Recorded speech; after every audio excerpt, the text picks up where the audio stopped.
Donc bonsoir à toutes et à tous, Kalispera serles keolos. Bienvenue donc à cette 10e présentation d'ouvrage du programme Écrire l'histoire de la Grèce franque, soutenu par l'École française d'Athènes et le GRIS de l'Université de Rouen-Normandie. Donc ce programme, pour rappel, a pour ambition de structurer le champ d'études sur la Grèce et Chypre passée sous autorité latine entre la fin du XIIe siècle et le XVIIIe siècle. Il comprend la création et l'alimentation d'un site internet, Frankica, dédié aux sources écrites et monumentales de ce champ d'études, une réflexion plus large sur l'épistémologie de la discipline qui prend forme à travers des colloques dédiés. Ces rencontres permettent d'approfondir l'étude des grands historiens et historiens de l'art ayant marqué l'approche du sujet, parmi lesquels Charles Dufresne Ducange, qui était le sujet d'un colloque à Rouen en 2022, Jean-Alexandre Buchon, un colloque à Athènes en 2023, Louis de Maslatry à Nicosie il y a un peu plus d'un mois, ou encore Camille Anlard et Albert Gabriel, dont le colloque est programmé à Rhodes l'année prochaine, en octobre 2026. Si vous allez sur le site Frankica et sur d'autres sites d'historiens, vous trouverez l'appel à communication donc, qui court jusqu'à début janvier. Ce retour sur les fondateurs du champ disciplinaire éclaire les cadres idéologiques qui ont façonné l'étude de la Grèce franque. Enfin, le dernier volet de ce programme propose des présentations d'ouvrages en ligne sur le site Frankica. Ce soir, donc, nous allons découvrir ensemble l'ouvrage de Florian Chamorel, Un destin méditerranéen, les princes de la maison de Savoie en Méditerranée orientale 14e-15e siècle, paru donc en 2023 aux éditions Honoré Champion dans la collection Études d'histoire médiévale, porte le numéro 18. Pour discuter de cet ouvrage, donc, nous avons le plaisir d'accueillir donc, Florian Chamorel, maître assistant à l'Université de Lausanne et auteur de l'ouvrage, Isabelle Ortega de l'UPR Crome et de l'Université de Nîmes, Florence Sampsonis de l'Université Paris-Est-Créteil et Benjamin Weber, donc, qui va nous rejoindre dans quelques minutes de l'Université Toulouse-Jean Jaurès. Et donc, j'en profite pour vous adresser à tous les quatre mes plus chaleureux remerciements. J'en profite également pour remercier à distance également Ludivine Voisin de notre collègue de l'École française d'Athènes qui assure ce soir donc la partie technique de ce webinaire. Après avoir introduit donc l'auteur et son ouvrage, nos intervenants s'exprimeront, puis la discussion sera ouverte au public qui pourra participer en direct ou via le chat. Donc permettez-moi tout d'abord de vous présenter brièvement Florian Chamorel. Donc depuis la rentrée 2024, il est maître assistant à la faculté des lettres de l'Université de Lausanne, où il a également obtenu en 2021 un doctorat en histoire médiévale sous la direction du professeur Bernard Andenmatten.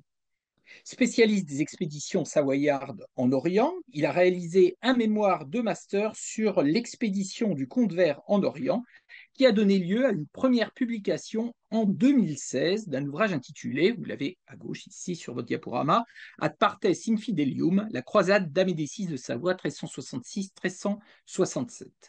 On appréciera la cohérence du parcours intellectuel de Florian Chamorel, puisque sa thèse, dont l'ouvrage que nous présentons ce soir est issu, élargissait la réflexion engagée précédemment à l'ensemble des interventions de la Maison de Savoie en Méditerranée orientale. Elle portait le titre suivant, donc Les princes de la Maison de Savoie et l'Orient. Ces recherches actuelles portent de manière générale sur l'histoire militaire de la Savoie médiévale. Plusieurs études sont en cours de publication. Je citerai parmi elles un article sur les expéditions d'Humbert II de Viennois et d'Amédée de Savoie, et un autre sur les usages linguistiques dans les échanges diplomatiques des princes savoyards en Méditerranée orientale à la fin du Moyen Âge. Ces études sont attendues donc pour bientôt. L'ouvrage que nous présentons donc ce soir s'inscrit dans les tableaux renouvelés sur la présence des Européens en Méditerranée orientale. Alors que les expéditions génoises, vénitiennes et catalanes ont bénéficié d'une attention soutenue grâce à des sources riches et bien étudiées, les relations entre la Savoie et l'Orient étaient jusqu'ici restées, pourrait-on dire, en retrait. Le travail de Florian Chaberel donc comble cette lacune majeure de l'historiographie de la Francocratia en s'appuyant sur une documentation d'une grande disparité. Elle comprend naturellement les fonds bien connus dédiés à la diplomatie des Savoies en Méditerranée orientale, qui sont conservés aux archives de Turin, et qu'avait déjà étudié Louis de Maslatry, mais également, et c'est de manière peut-être plus inattendue pour nous, historiens de l'Orient médiéval, des documents comptables sur les expéditions orientales des princes de Savoie ignorées jusque-là. Les sources narratives occidentales, comme la Chronique de Savoie ou la Chronica Latina Sabaudier, ou les sources orientales, comme la Chronique de Morée ou la Chronique chypriote de Georgios Bousronios, ont également été sollicitées. L'ouvrage de Florian Chamorel a pour ambition d'étudier les relations de la Maison de Savoie avec l'Orient à travers diverses interventions diplomatiques, militaires et dynastiques. Les alliances matrimoniales en constituent le cœur, illustrant une stratégie orientale qui semble évoluer au fil du temps, même si l'idée de stratégie sera peut-être discutée. La première partie de ce livre offre une analyse des engagements de la Maison de Savoie en Méditerranée orientale, en les inscrivant dans un contexte géopolitique propre à chaque période. En 1301, le mariage de Philippe de Savoie à Cailly, une branche cadette donc de la Maison de Savoie, avec Isabelle de Villehardouin, marque le début des revendications savoyardes sur la principauté de Morée. Cependant, les tensions avec la noblesse locale et la déchéance de Philippe en 1306 soulignent les limites de cette première tentative. Plus tard, d'autres alliances renforcent les ambitions savoyardes. Le mariage de Jeanne de Savoie avec l'empereur byzantin Andronique III dans les années 1320 visait à affermir la position de la Maison de Savoie face aux Anjou et à consolider ses possessions en Piémont. Ce rapprochement avec Byzance s'inscrit dans un contexte d'effort pour unir les puissances occidentales contre les Turcs. Amédée VI, donc le comte vert, s'implique dans une croisade entre 1366 et 1369 avec des actions militaires en Mérégée et en Bulgarie, notamment la fameuse prise de Gallipoli. Malgré son engagement, les résultats sont modestes et les gains diplomatiques, comme l'acquisition de l'île de Ténédos, 1381, ne mènent pas à une occupation durable, même sans doute à aucune occupation, du moins formellement. Au tournant du XIVe siècle, les Savoyards poursuivent leurs ambitions en revendiquant l'héritage de la principauté d'Achaïe, mais les efforts du successeur d'Amédée VI, Amédée VII, dans ce sens, vont échouer, freinés sans doute par des rivalités locales et également des conflits en Italie du Nord. Cette quête se poursuit au XVe siècle, sous Amédée VIII, une période faste pour la dynastie. Les alliances matrimoniales stratégiques, notamment avec les Lusignan de Chypre, illustrent un désir d'expansion et de prestige dynastique. En effet, les négociations complexes pour le mariage de Louis de Savoie avec Anne de Lusignan en 1433 montrent l'importance de ces unions dans la politique savoyarde, malgré, on le sait, les difficultés financières du royaume de Chypre à cette époque. Enfin, l'aventure chypriote va prendre un tour décisif après le mariage de Louis de Savoie avec Charlotte de Lusignan en 1459. Bien que ce mariage donne à Louis les titres de roi de Chypre et de Jérusalem, la résistance locale et les soutiens limités des souverains occidentaux vont conduire rapidement à un échec. Il va être défait par le demi-frère de Charlotte, Jacques le Bâtard, et isolé politiquement, Louis de Savoie va abandonner Chypre en 1464. Son retour en Savoie va marquer la fin des ambitions orientales de la dynastie, qui laisse derrière elle donc un bilan contrasté entre des aspirations dynastiques et des obstacles géopolitiques majeurs à cette acquisition d'un titre royal. Dans une deuxième section, l'auteur examine les moyens militaires et navals mobilisés par les princes de Savoie dans leur expédition en Orient, en s'appuyant sur des sources normatives telles que les actes notariés et les séries comptables de la Chambre des comptes de Savoie. L'organisation des forces armées y reflète des pratiques administratives similaires à celles des campagnes militaires traditionnelles, bien que, et l'auteur le souligne, que les effectifs engagés en Orient soient toujours nettement inférieurs à ceux des autres conflits savoyards en Europe, en Italie du Nord du moins. Une caractéristique notable des engagements militaires en Orient est la place importante des fantassins au sein de ces détachements, même à une époque où l'infanterie tend plutôt à être délaissée au profit de la cavalerie. Cela s'explique en partie par le recours croissant aux mercenaires dans les armées savoyardes d'Orient. La croisade d'Amédée VI représente un cas particulier avec une forte participation de membres de la noblesse. Enfin, le choix des officiers se porte souvent, comme le note Florian Chamorel, sur des gouverneurs de Nice ou des chevaliers de l'ordre de Rhodes, certains cumulant ces deux fonctions, comme l'illustre l'exemple de Giorgio de Piossasco en 1460. L'accès à la mer Méditerranée, facilité par l'incorporation de Nice aux États de Savoie en 1388, transforme profondément la logistique militaire.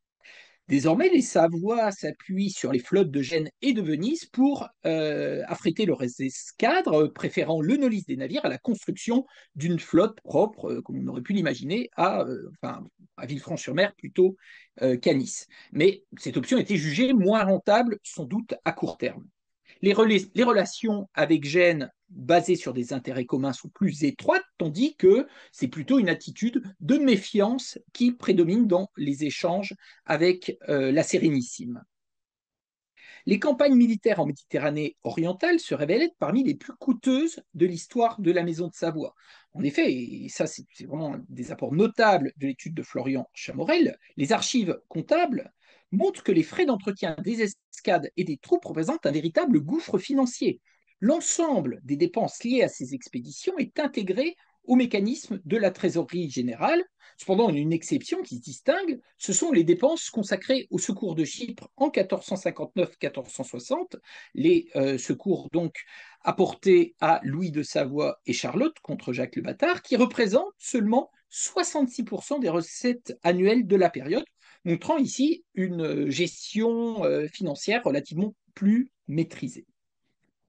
Dans la dernière section, l'auteur s'interroge sur la nature de l'occupation des territoires orientaux par les Savoies, en explorant si elle correspondait à une simple transposition du modèle politique appliqué dans leurs États européens.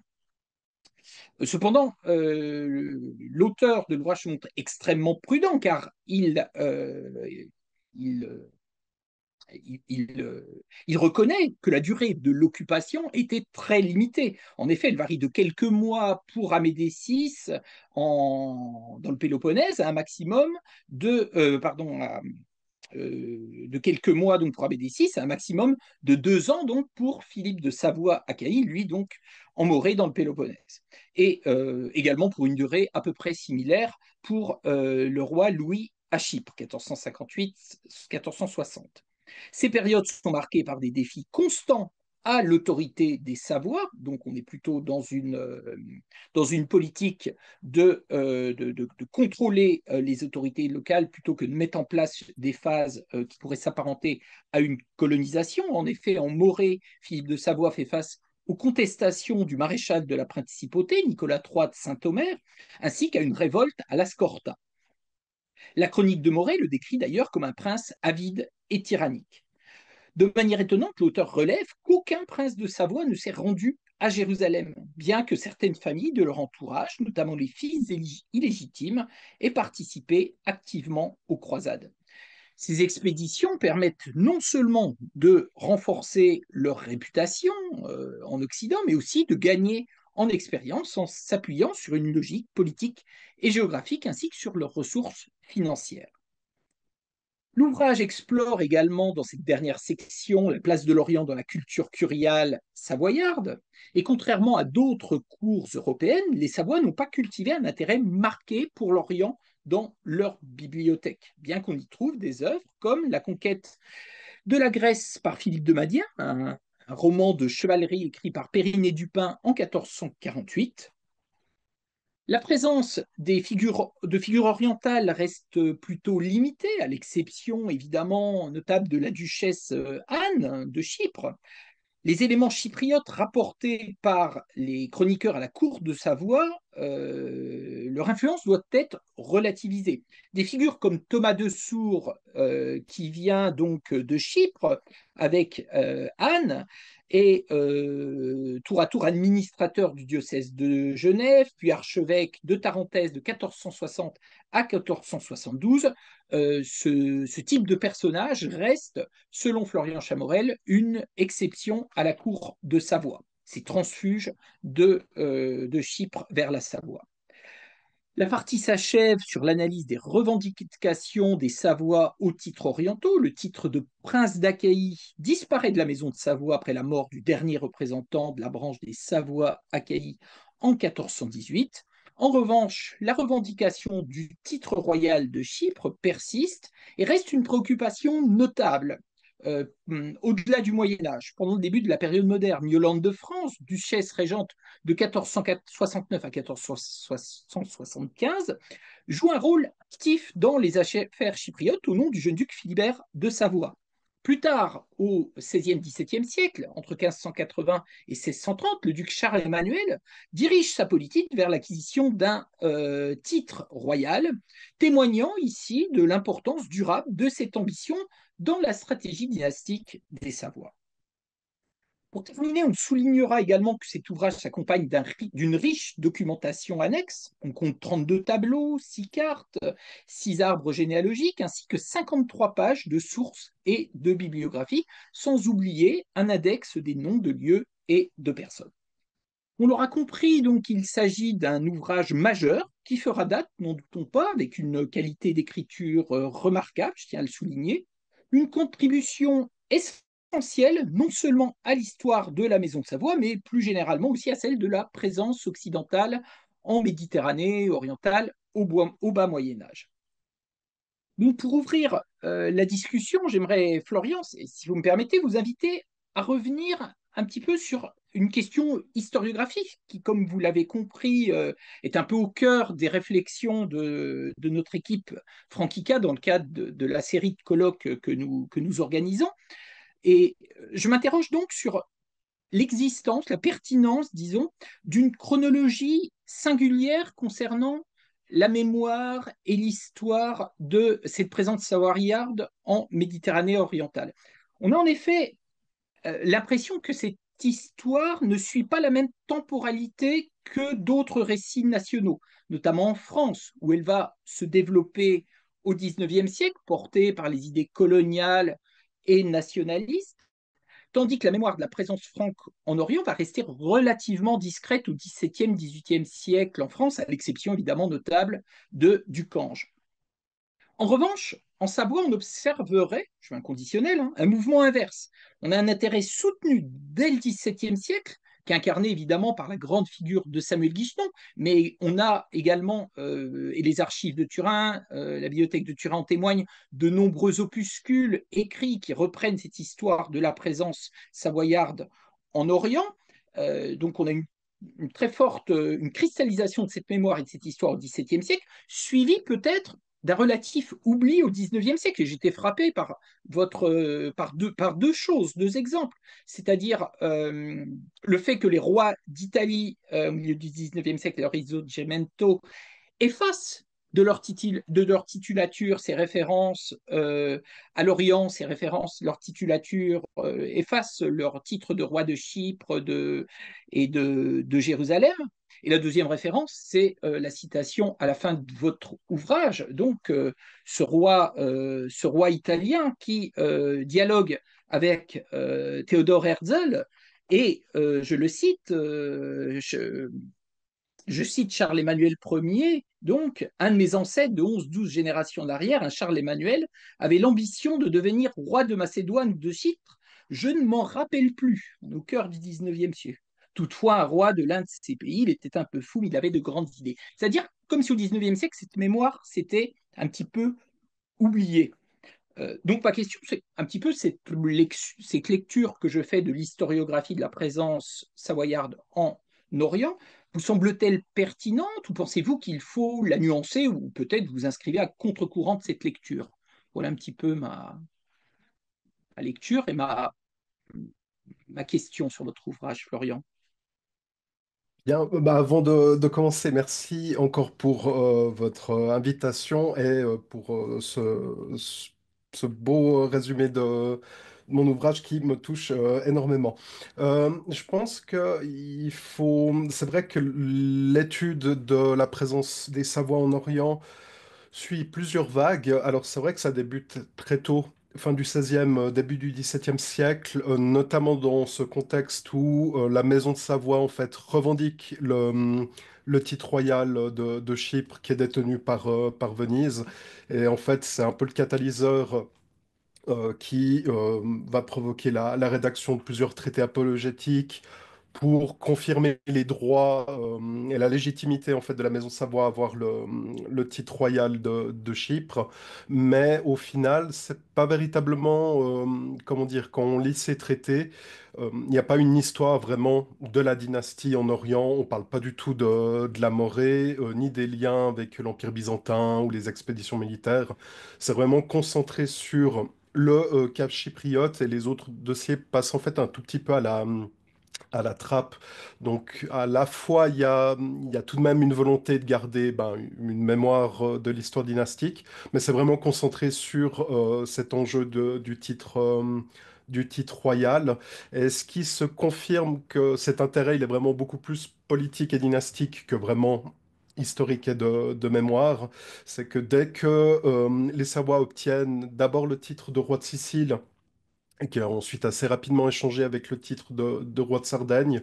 En fait, la question chypriote, elle s'essouffle et enfin, elle dégage un peu, si j'ose utiliser le terme, des intérêts de la dynastie. Euh, Après, on va dire que ça suit. Le départ est un peu précipité ou précoce par rapport à d'autres États. Par contre, ensuite, il y a quand même une logique assez similaire pour le reste de l'Occident européen, c'est-à-dire avec le 19e siècle et puis la montée des impérialismes et nationalismes. On a une remontée de l'étude un peu des cas glorieux de la dynastie, notamment le roi de Sardaigne, Charles Albert, qui va organiser véritablement, notamment autour de Turin, mais aussi dans d'autres régions de ces territoires, un programme culturel surtout, architectural, artistique, et aussi historique, parce que c'est un peu le début du mouvement des fondations des Deputazioni di Storia Patria en Italie. Euh, donc ça suit en fait les autres mouvements comme on peut les voir en France, en Allemagne, en Espagne, où on s'intéresse plutôt à l'histoire nationale. Et c'est vrai qu'en fait, c'est un peu ambivalent. Quand il y a vraiment l'unification du royaume d'Italie, alors c'est vrai que le nouveau souverain italien issu de la maison de Savoie alors abandonne tous ses anciens titres pour garder juste celui de roi d'Italie. C'est probablement aussi pour montrer un passage entre la dernière étape d'un passage entre une vieille monarchie euh, on va dire, absolue, qui petit à petit est devenue constitutionnelle. Et en Italie, il y a eu vraiment des conflits, des révoltes assez importantes. Donc je pense qu'il y a comment dire, il y a cette part symbolique de montrer une nouvelle étape dans l'histoire du pays, de créer un nouveau mythe national, on va dire. Mais ça n'empêche pas que c'est aussi le moment où il y a vraiment une explosion des travaux d'érudits euh, de la fin du 19e siècle, où on édite, on publie des sources, des études, et là qui sont vraiment liées au nationalisme pur. Au XXe siècle, c'est un sujet qui est un tout petit peu exploité par la propagande du régime fasciste. Euh, et il y a quelques études, mais il n'y a pas un véritable renouveau très orienté par la politique fasciste. Euh, on se concentre plutôt sur l'Empire romain, mais ça n'empêche pas que lors des grandes cérémonies ou grandes expositions sur le colonialisme, on utilise les cas de la Maison de Savoie, mais aussi celui des républiques maritimes italiennes pour montrer et légitimer pour le pouvoir fasciste une expansion de l'Italie en Méditerranée au nord de l'Afrique notamment. Euh, et plus récemment, comme cas d'étude, c'est vrai que du côté de l'Italie, il y a quand même eu un certain tabou sur l'histoire de la guerre et plus spécialement du colonialisme dû aux événements de la Deuxième Guerre mondiale. Et les études vraiment sur le colonialisme fasciste et son imaginaire, c'est un renouveau vraiment à partir des années 2000. Donc c'est quelque chose d'assez récent. Et pour le cas de mon sujet d'étude, en fait, c'est pas un sujet qui a complètement été oublié, c'est plutôt qu'il a été traité soit par des historiens de la diplomatie ou de l'histoire de la guerre ou de l'histoire des croisades, où on prenait ces dossiers un peu comme exemple ou pour étayer d'autres dynamiques. Et j'arrive pas à expliquer spécialement pourquoi ça a pris autant de temps. Peut-être qu'il y a aussi cette influence, comme l'expliquiez, des sources en fait qui sont aussi très dispersées. C'est pas rassemblé dans un fond spécifique, ce qui est peut-être une raison.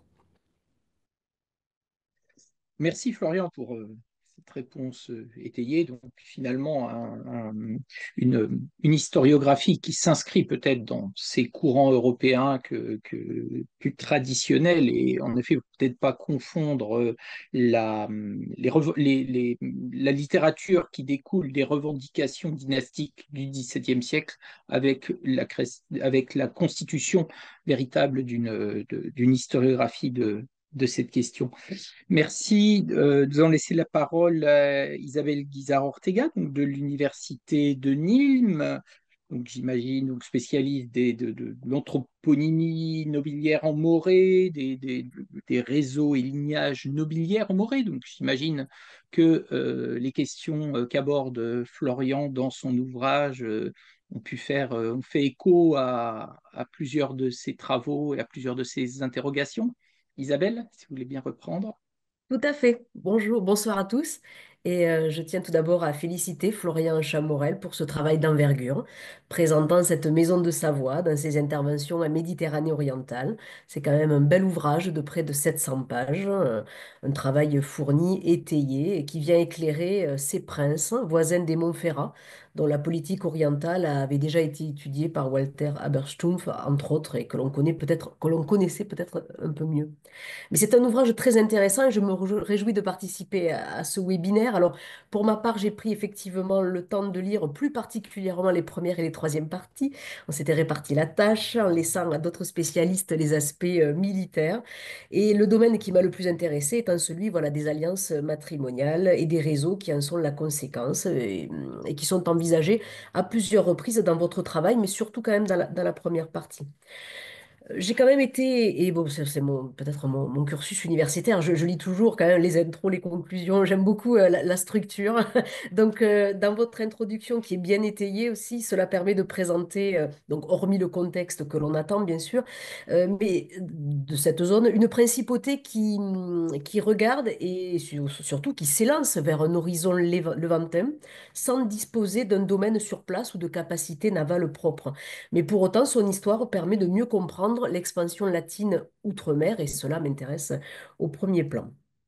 Votre travail entend présenter une étude continue des princes de Savoie, une étude qui était fragmentaire jusque-là et très peu attachée à la question orientale à la cour de Savoie. Et voilà pourquoi vous venez compléter un manque, car l'absence de cette étude sur l'activité des princes de Savoie en Méditerranée orientale à la fin du Moyen Âge était évidente ou est évidente, et alors même que celle-ci est régulière au XIVe et au XVe siècle, et c'est ce que nous allons voir. Moi, je ne vais pas aller vers la modernité, mais déjà, j'ai beaucoup à faire sur cette fin de Moyen Âge.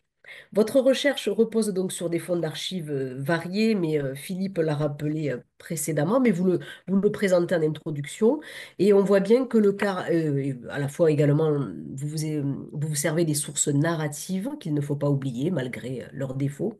Elles permettent toujours d'éclairer des zones d'ombre. Donc, le caractère fragmentaire et incomplet de la documentation concernant les initiatives des princes de Savoie en Orient rend d'autant plus nécessaire le croisement des sources et vous en arrivez à ce constat-là de typologies différentes. À la suite de cette introduction bien menée, votre raisonnement est organisé en trois parties. Donc, les formes de la présence savoyarde en Orient, les armées savoyardes en Orient également, et les Savoies en Orient, l'Orient en Savoie, qui est la troisième partie. Je note quand même un déséquilibre qui souligne votre intérêt pour le fait militaire, mais après, je dirais, qui n'a pas connu de déséquilibre durant sa recherche ou durant sa rédaction, hein, que celui qui n'a jamais noté de déséquilibre dans son travail vous jette la première pierre. Donc, on voit surtout là votre centre d'intérêt et la suite, me semble-t-il, dans la dernière discussion que nous avions eue, le futur de votre réflexion, de votre centre d'intérêt. Mais pour ma part, je tiens à saluer donc dans cette conception de l'ouvrage la place réservée aux bilans intermédiaires, qui sont vraiment très intéressants à la fin de chacune de ces trois parties. Donc, ce sont des sortes de conclusions thématiques très instructives et très utiles dans une thèse, mais a fortiori ici pour une publication d'envergure. Donc la première partie, celle qui a retenu le plus mon attention au regard de mes centres d'intérêt, rappelle la ligne de conduite que vous vous êtes fixée, donc ne pas se limiter aux aspects événementiels et mettre l'accent sur la dimension dynastique de la présence des Savoie en Orient, en essayant de déceler donc voilà, s'il y a ou pas une stratégie orientale construite sur le long terme au sein de cette maison de Savoie. Euh, donc, dès le chapitre 2, parce que le chapitre 1, je le laisse, me semble-t-il, pour Florence Sampsonis, pour ce début du XIVe siècle, mais dès le chapitre 2, de toute façon, vous mettez en lumière la mise en place ou l'établissement d'un réseau oriental avec la mise en lumière donc, des alliances des Byzantins et des Montferrat dès le XIIe siècle, avec pour les paléologues l'objectif de conserver les droits des Montferrat sur le royaume de Thessalonique, donc cela remonte à la quatrième croisade, et donc la volonté dès 1326 de trouver une épouse pour Andronique III, paléologue, donc ce sera Jeanne de Savoie, devenue Anne. Mais ce qui est toujours intéressant dans ce genre d'alliance, c'est bien sûr de décrire les intérêts de chacune des parties dans cet échiquier matrimonial méditerranéen. Donc pour les Byzantins, c'est bien la peur des Turcs et des Angevins également, parce qu'on les craint toujours, cela, dans la péninsule italienne. En tout cas, ils ne sont pas les seuls à les craindre, avec une éventuelle extension dans les Balkans, à nouveau. Et pour les Savoie, un gain de prestige, mais aussi la nécessité de renforcer des positions piémontaises, de renforcer les positions piémontaises, voilà, des Savoie vis-à-vis des Anjou. La papauté y voit également un intérêt, renforcer les contacts entre l'Empire byzantin et l'Église d'Orient. Donc, la principauté de Savoie va devenir dès lors une étape diplomatique des ambassadeurs en route vers Avignon. Et pour toutes ces questions liées à la parenté, parce que là, j'en profite, et Philippe a déjà souligné les annexes, mais j'en profite pour souligner, pardon, la qualité des généalogies fournies en annexe qui permettent à tous de se repérer, qui sont tout à fait bienvenues et nécessaires. Afin d'établir ce réseau oriental, donc Anne de Savoie occupe une place proéminente durant une vingtaine d'années, hein, donc au cœur du XIVe siècle. Elle devient une figure marquante de l'Empire, notamment lors de la Régence. Mais elle n'est pas seule, évidemment, et c'est là que c'est intéressant. Elle vient avec des nobles savoyards, ce qui permet de consolider l'influence de cette maison de l'autre côté de la Méditerranée. Vous soulignez de toute façon l'emphase des sources concernant et soulignant eux-mêmes les liens de parenté, hein, dès qu'il y a des liens de parenté à mettre en valeur entre la maison de Savoie, les empereurs byzantins en général. Et on voit bien que la parenté, sous votre plume, et les décisions politiques s'inscrivent dans des enjeux plus globaux. Et votre travail d'envergure permet de le démontrer. Vous prenez le temps également de bien différencier les deux branches de la maison de Savoie avec leurs dynamiques parfois différentes et qui parfois se rejoignent. C'est le cas durant le règne d'Amédée de Savoie à Cailly, donc on est au cœur de la deuxième moitié du XIVe siècle, avec des projets de reconquête et des jeux d'alliance qui cette fois-ci ne sont pas forcément des jeux matrimoniaux, avec une principauté de qui a bien évolué entre le début et la fin du XIVe siècle, désormais bien divisée politiquement entre différents protagonistes que sont les Navarrais, le despote Théodore Paléologue, les Vénitiens ou encore les Acciaiuoli. Mais pour cet épisode, contrairement à la période de Philippe au début du XIVe siècle, la branche aînée est systématiquement associée aux décisions de la branche cadette. Par contre, donc les morts, oui, la mort d'Amédée d'Achaïe et de son successeur provoque le rattachement de l'apanage à la branche aînée en 1418 et de toute façon, les Byzantins achèvent la reconquête de la Morée dans la foulée. Donc finalement, ce que l'on voit dans ce chapitre, c'est bien que des événements très précis en un lieu peuvent entraîner des conséquences bien plus éloignées, hein. Tout se joue à une échelle beaucoup plus importante et les théâtres d'opération se font écho consolidant la vision méditerranéenne que peuvent avoir ces familles, et la famille de Savoie, la maison de Savoie en particulier. Et dans cette dynamique-là, à l'extrême fin du XIVe siècle, vous soulignez particulièrement le règne d'Amédée VIII. Amédée VIII, donc, avec cette fois-ci un rapprochement avec les Lusignans de Chypre, un règne particulièrement faste, hein. Enfin, là vous le mettez, vous le dépeignez ainsi, hein, avec nombre de titres. Mais concernant en tout cas la thématique qui m'intéresse, Amédée amorce une politique italienne plus poussée avec le mariage de ses filles avec les Visconti ou les Anjou, et il s'emploie même à marier donc ses petits-enfants. Et donc dès les années 1430, les négociations se font pour marier l'héritier Louis à Anne de Chypre, la fille aînée de Janus de Lusignan. Il faut rappeler que dès le début du XIVe siècle, enfin, faut-il le rappeler, mais peut-être pour le public ou pour ceux qui ne seraient pas spécialistes, en tout cas les rois de Chypre se sont déjà attachés à créer des liens avec de grandes maisons continentales, c'est pas une nouveauté, les Bourbons, les Visconti, les Anjou, etc. Parce que toute aide est profitable pour s'opposer ou pour essayer de lutter contre l'influence et l'expansion des Mamelouks. Il faut également lutter contre les Génois, installés à Famagoust. Enfin, vraiment, la période, enfin, la politique chypriote en ce début du XVe siècle est compliquée. Et les Mamelouks, de toute façon, en 1426, ont défait les troupes chypriotes et le roi lui-même est en captivité. Donc Amédée VIII ne semble pas avoir particulièrement aidé au paiement de la rançon de Janus, mais en tout cas, un rapprochement va se faire et matrimonial. Et quel est l'intérêt pour le roi de Chypre de marier sa fille à cette maison de Savoie? Eh bien, c'est certainement de rajouter un soutien d'un prince occidental de plus dans sa besace, dans le contexte très critique, contexte politique critique de l'île.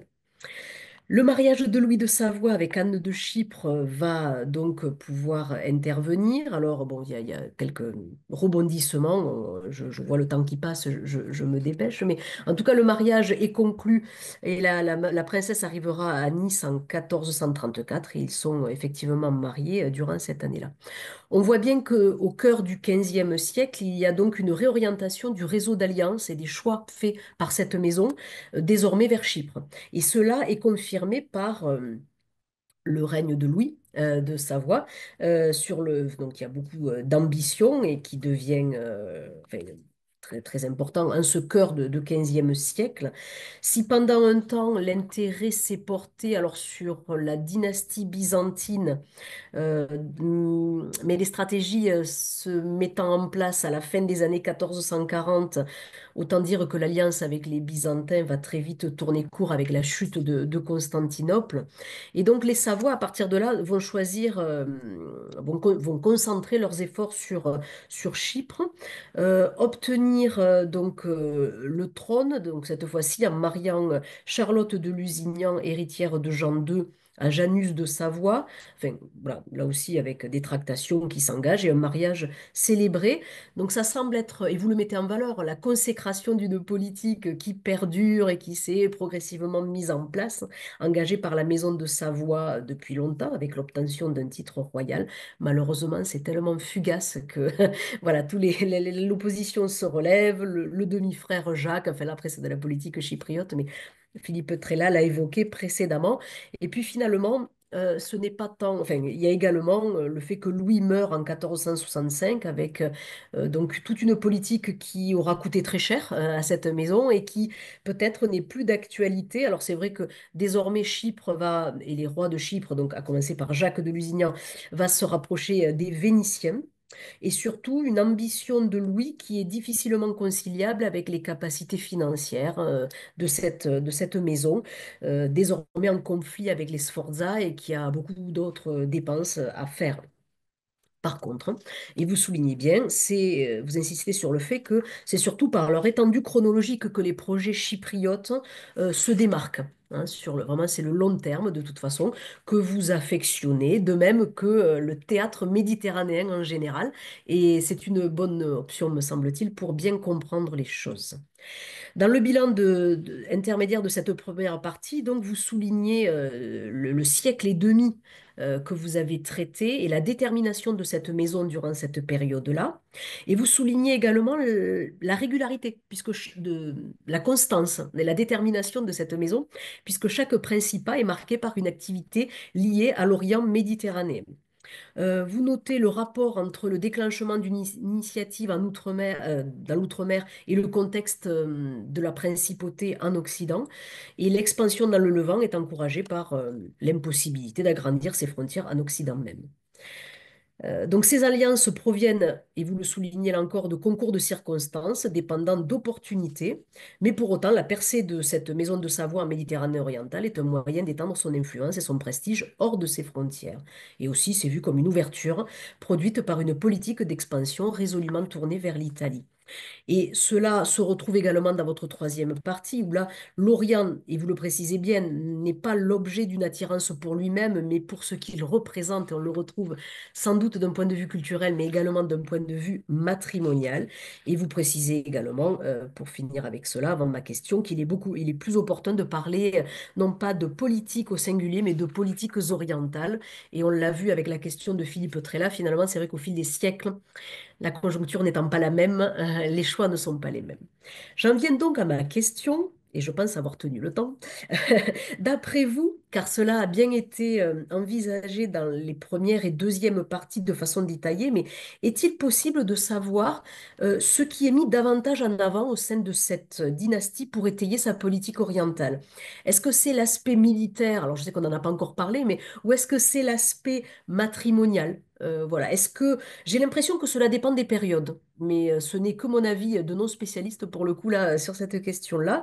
Et peut-être pourriez-vous nous en dire davantage. Et quels que soient les moyens, donc que ce soit en se servant de l'aspect matrimonial ou de la politique militaire, l'objectif, me semble-t-il, reste le même et cela se retrouve dans votre conclusion générale, à savoir que l'une des composantes voilà, d'un État puissant, dites écrivez-vous, c'est l'acquisition de territoires outre-mer.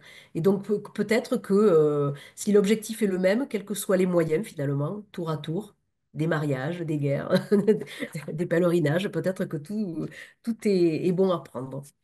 Voilà. Merci beaucoup pour votre retour et pour votre question.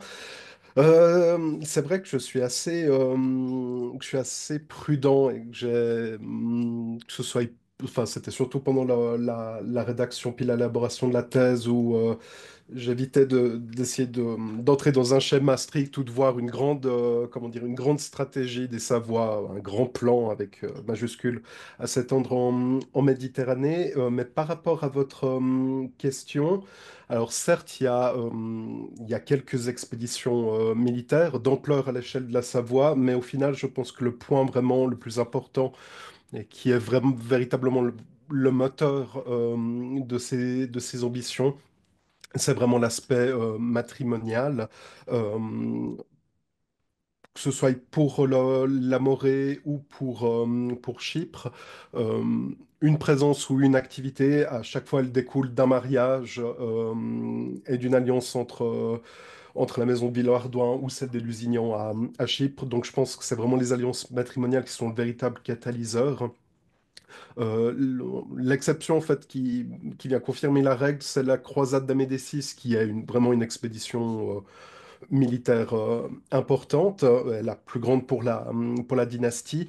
Alors certes, elle est placée sous le signe des projets de croisade du XIVe siècle contre les Ottomans, mais le fait d'aller en terre byzantine plutôt que rejoindre le roi de Chypre, c'est motivé notamment parce que l'empereur de Byzance, c'est le cousin du comte Amédécis. Euh, alors, dans les chroniqueurs, eux, ils mettent en avant ce lien dynastique entre le comté de Savoie et l'Empire byzantin. Naturellement qu'il y a d'autres motivations, mais je pense que ça fait partie quand même de la principale raison qui fait qu'Amédécis se dirige vers Byzance. C'est pas la seule, naturellement, mais c'est une des plus importantes. Euh, donc voilà, il y a plusieurs logiques qui entrent en matière. Alors certes, il y a aussi la conquête de territoire, que ce soit la principauté d'Achaïe ou le royaume de Chypre, mais au final, plus que les terres, c'est vraiment le titre qui, je pense, attirait pour s'élever dans la hiérarchie des titres princiers, surtout dans le contexte géographique alpin où il y a énormément de comtes, de princes de rang à peu près équivalent qui cherchent à gagner l'ascendant l'un avec l'autre. Et le plus important, et pour finir sur votre question, c'est que même si ces aspects matrimoniaux euh, alors, sont liés à des questions de prestige avec ces lignages levantins, ils sont quand même vraiment tous liés avec le contexte plutôt proche et voisin de la Savoie, notamment en Italie. Et c'est un petit peu aussi par hasard le fait que le marquis de Montferrat soit originaire d'une dynastie impériale byzantine qui fait qu'il y ait un rapprochement. Certes, il y a le prestige d'un titre impérial ou d'être affilié à la famille impériale qui est important, mais à la base, c'est vraiment des intérêts très pragmatiques, proches de leur territoire en Italie. Donc c'est la, parfois, j'ai utilisé le mot réseau avec beaucoup de avec beaucoup de prudence. Et, je sais que vous voyez tout à fait de quoi je parle.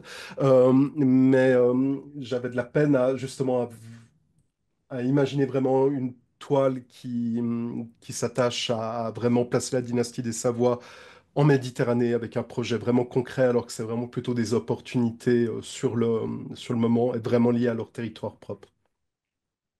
Je vous remercie. Merci à vous.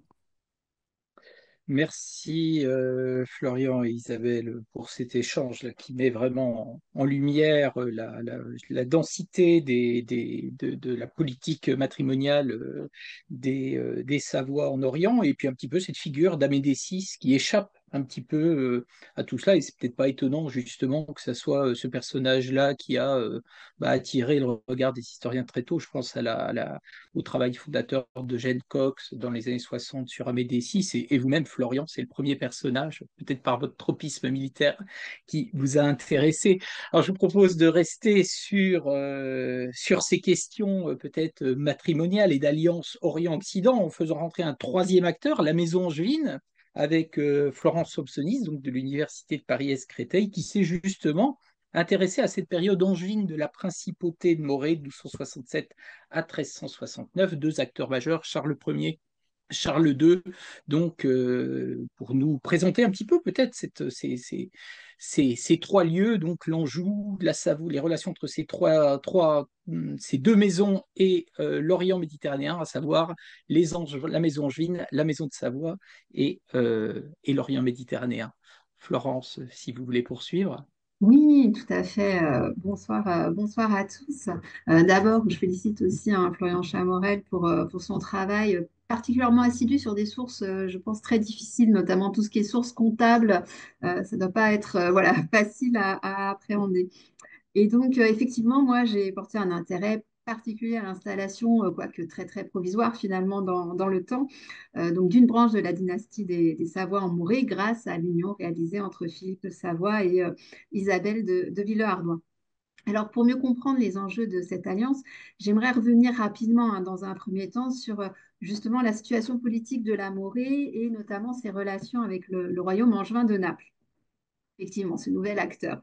Euh, je rappelle juste hein, très rapidement que durant la première partie de son histoire, la principauté de Morée était placée dans la dépendance de l'Empire latin de Constantinople, puisque après la quatrième croisade, hein, elle a été constituée dès 1205 dans le Péloponnèse, avec à sa tête d'abord Guillaume de Champlitte et puis ensuite donc Geoffroy de Villehardouin qui en 1209 donc a reconnu officiellement l'empereur latin de Constantinople comme son seigneur. Cependant, un changement est intervenu dans la deuxième moitié du IIIe siècle suite à deux événements majeurs. D'une part, la capture donc, du fils du fondateur, hein, à savoir Guillaume de Villehardouin, qui est capturé à la bataille de Pélagonia en 1259 par les Grecs, et d'autre part, la chute de l'Empire latin de Constantinople en 1261. Donc, ces événements ont poussé le prince de Morée, Guillaume, à céder aux Grecs trois places fortes dans le Péloponnèse, qui vont devenir en fait les points de départ de la reconquête byzantine. Et puis surtout, il a cherché de l'aide. autour de lui. Et c'est dans ce contexte qu'il a eu recours à Charles Ier d'Anjou, qui était en 1266 pardon, devenu roi de Sicile.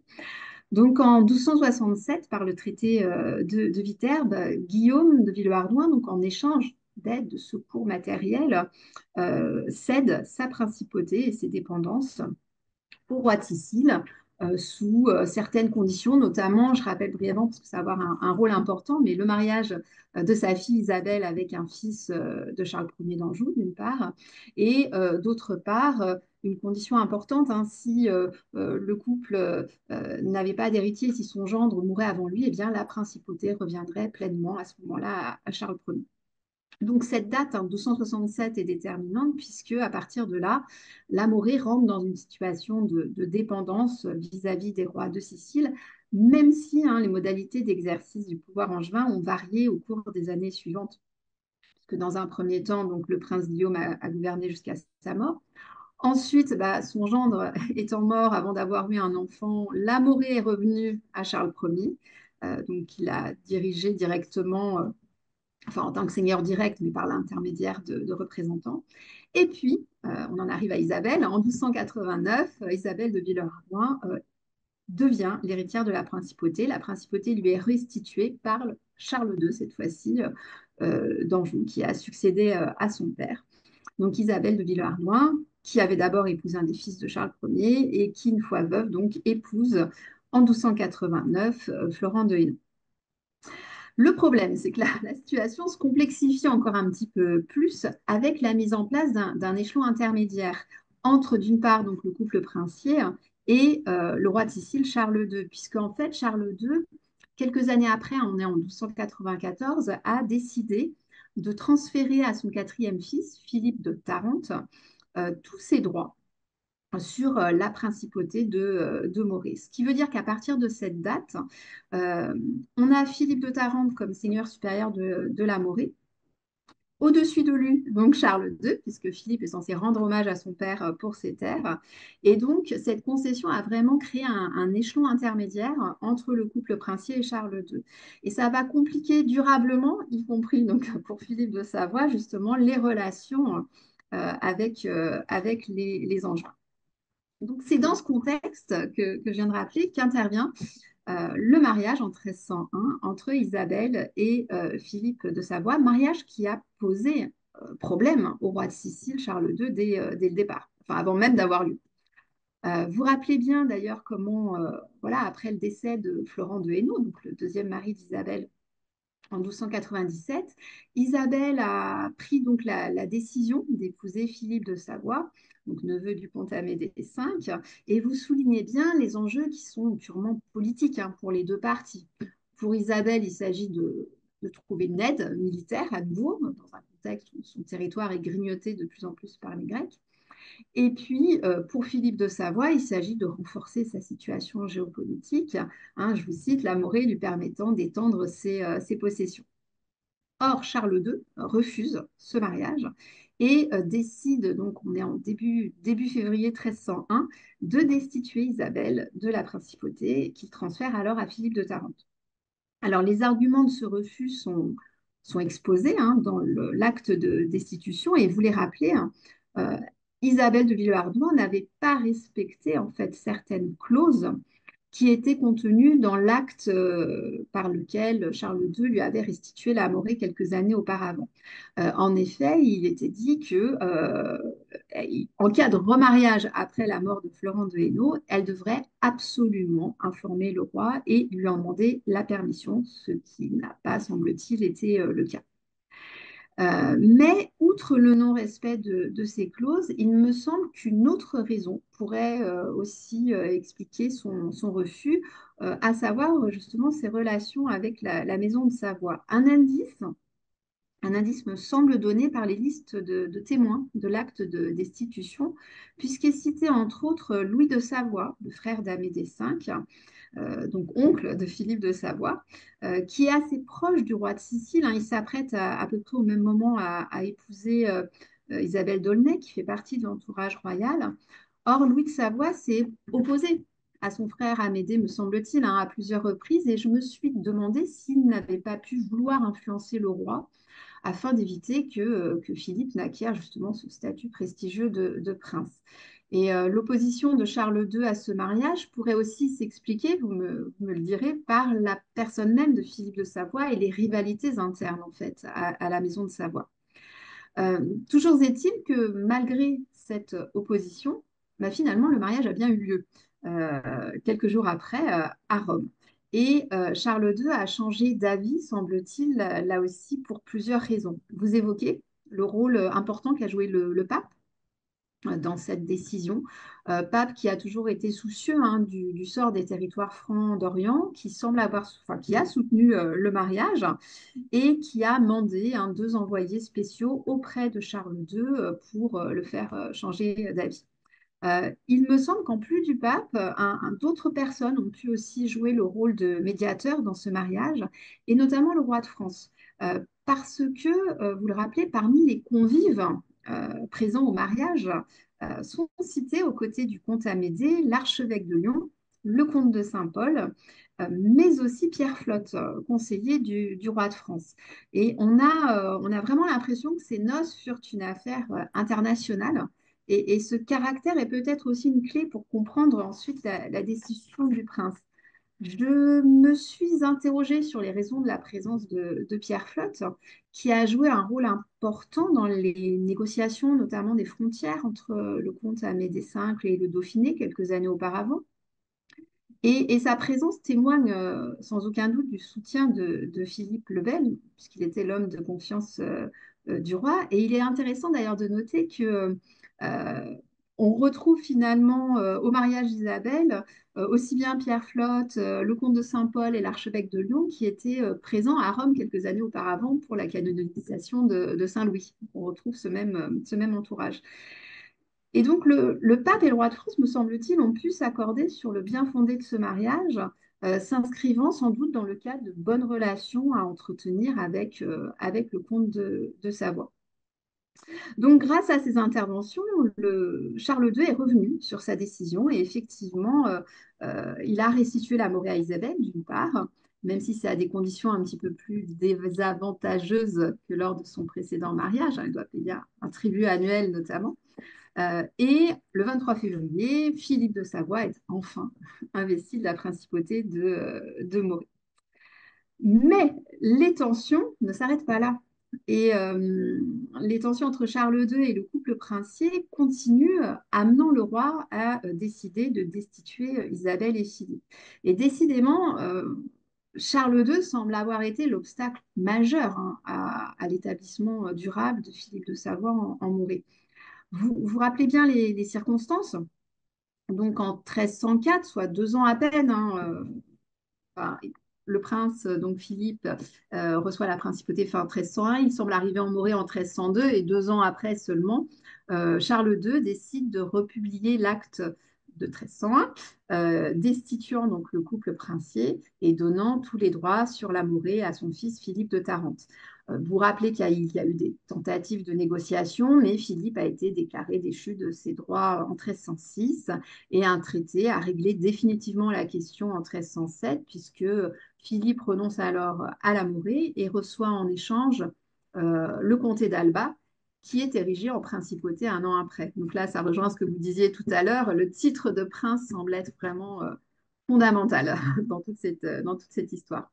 Alors, on peut se demander pourquoi il y a eu un tel revirement, puisque Charles II avait quand même finalement accepté ce mariage.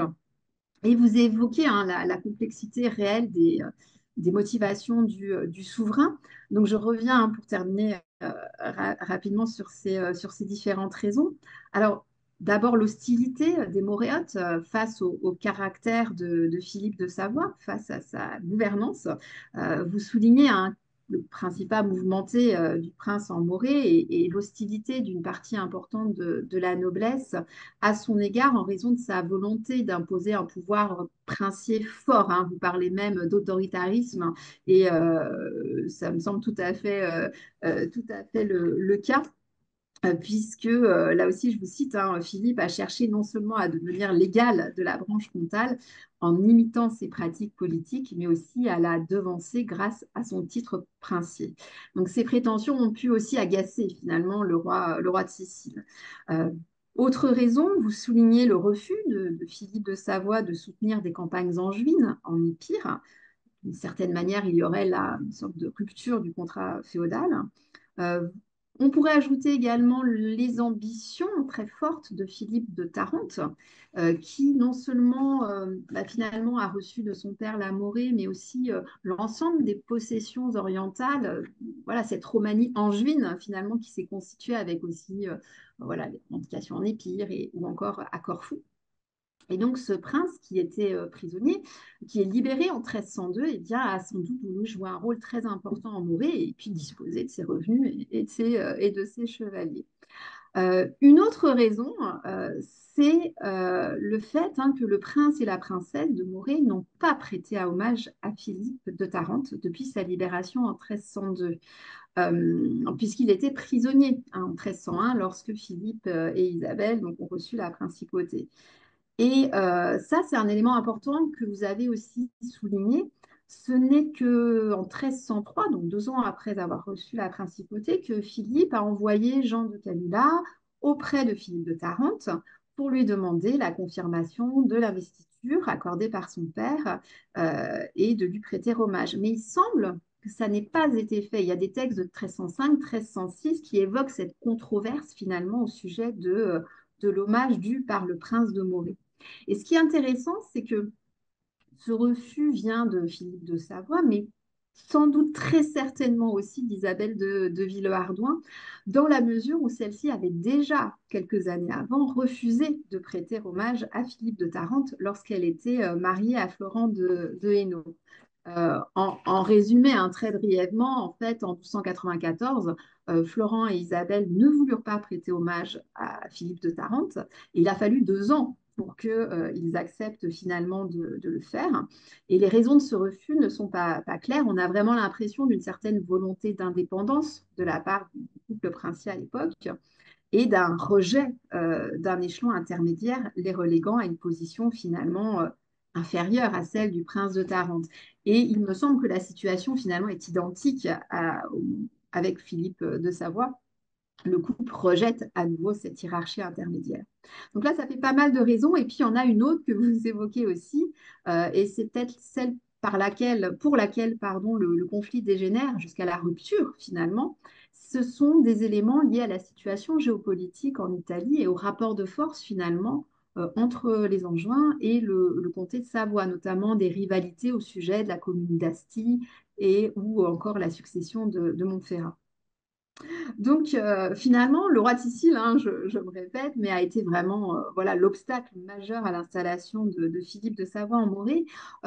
D'où ma question, finalement, quels enjeux propres vraiment à la situation italienne et notamment au rapport de force entre les différents pouvoirs présents dans la péninsule ont pu influencer la décision de Charles II, que ce soit d'ailleurs au moment du mariage d'Isabelle ou au moment de sa destitution, décision l'amenant finalement à s'opposer très fermement à la présence de Philippe de Savoie à la tête de la Morée.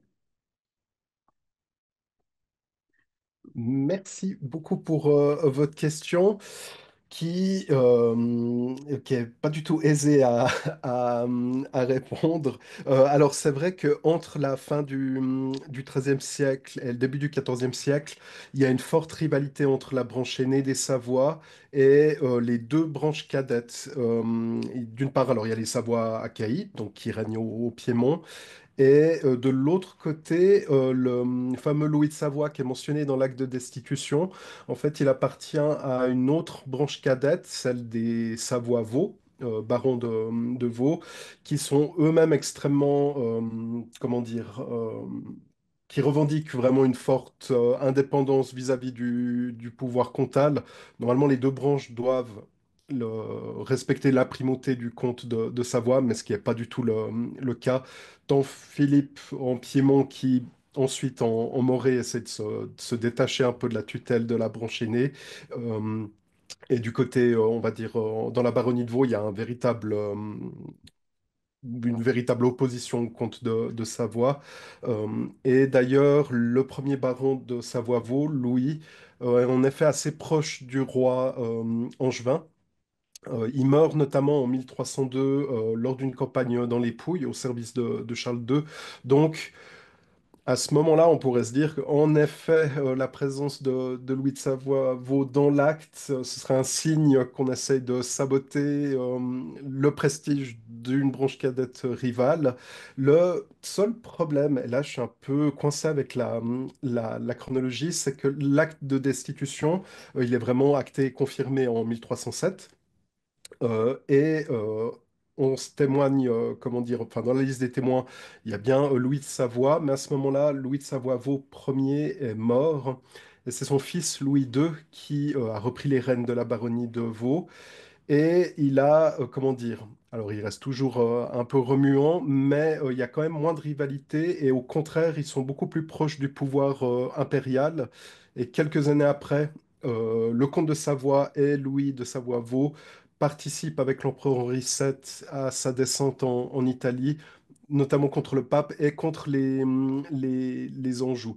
Donc, c'est certain que enfin, le fait que Louis II de Savoie-Vaud soit présent lors de la destitution, mais surtout l'élévation de Philippe comme alors, prince de la principauté d'Alba, ce qui est pas aussi prestigieux que la Morée, mais le fait qu'il soit présent, je me demande si c'est vraiment en tant qu'allié des Anjou ou au contraire pour appuyer la branche cadette qui est rivale, mais ça reste quand même on va dire un allié potentiel contre les Anjou en Italie.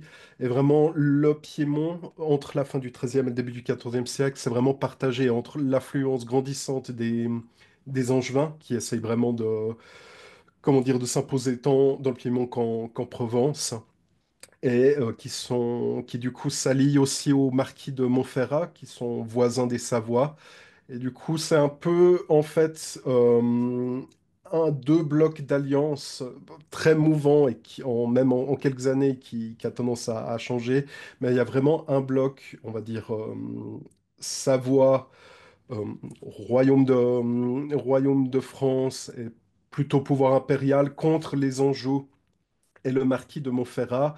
Et entre deux feux, ben, il y a la branche cadette des Savoie-Achaïe qui change d'un camp à l'autre.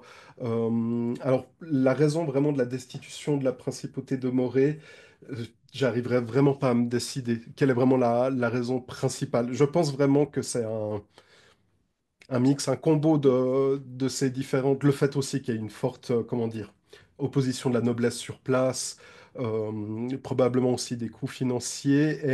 Mais la raison principale, c'est vraiment parce que le marquis de Montferrat menace les États du Piémont. Et je pense que malgré le prestige du titre princier, Philippe de Savoie veut vraiment défendre ses territoires en Piémont, pas perdre sa base territoriale, de laquelle il détient quand même tous ses revenus.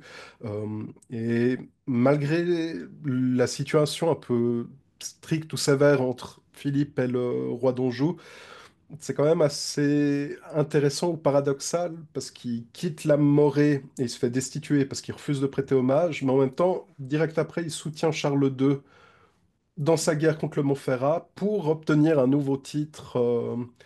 Donc je pense que c'est au final gagnant-gagnant. Charles II se débarrasse d'un point épineux puis peut donner à son fils la principauté de Morée. Il garde quand même un allié de son côté en lui donnant un titre princier un peu, comment dire, au rabais. Mais voilà, ça contente tout le monde pendant quelques années. Et 5 ans après, ça repart de plus belle. Donc c'est vraiment une situation très, très complexe.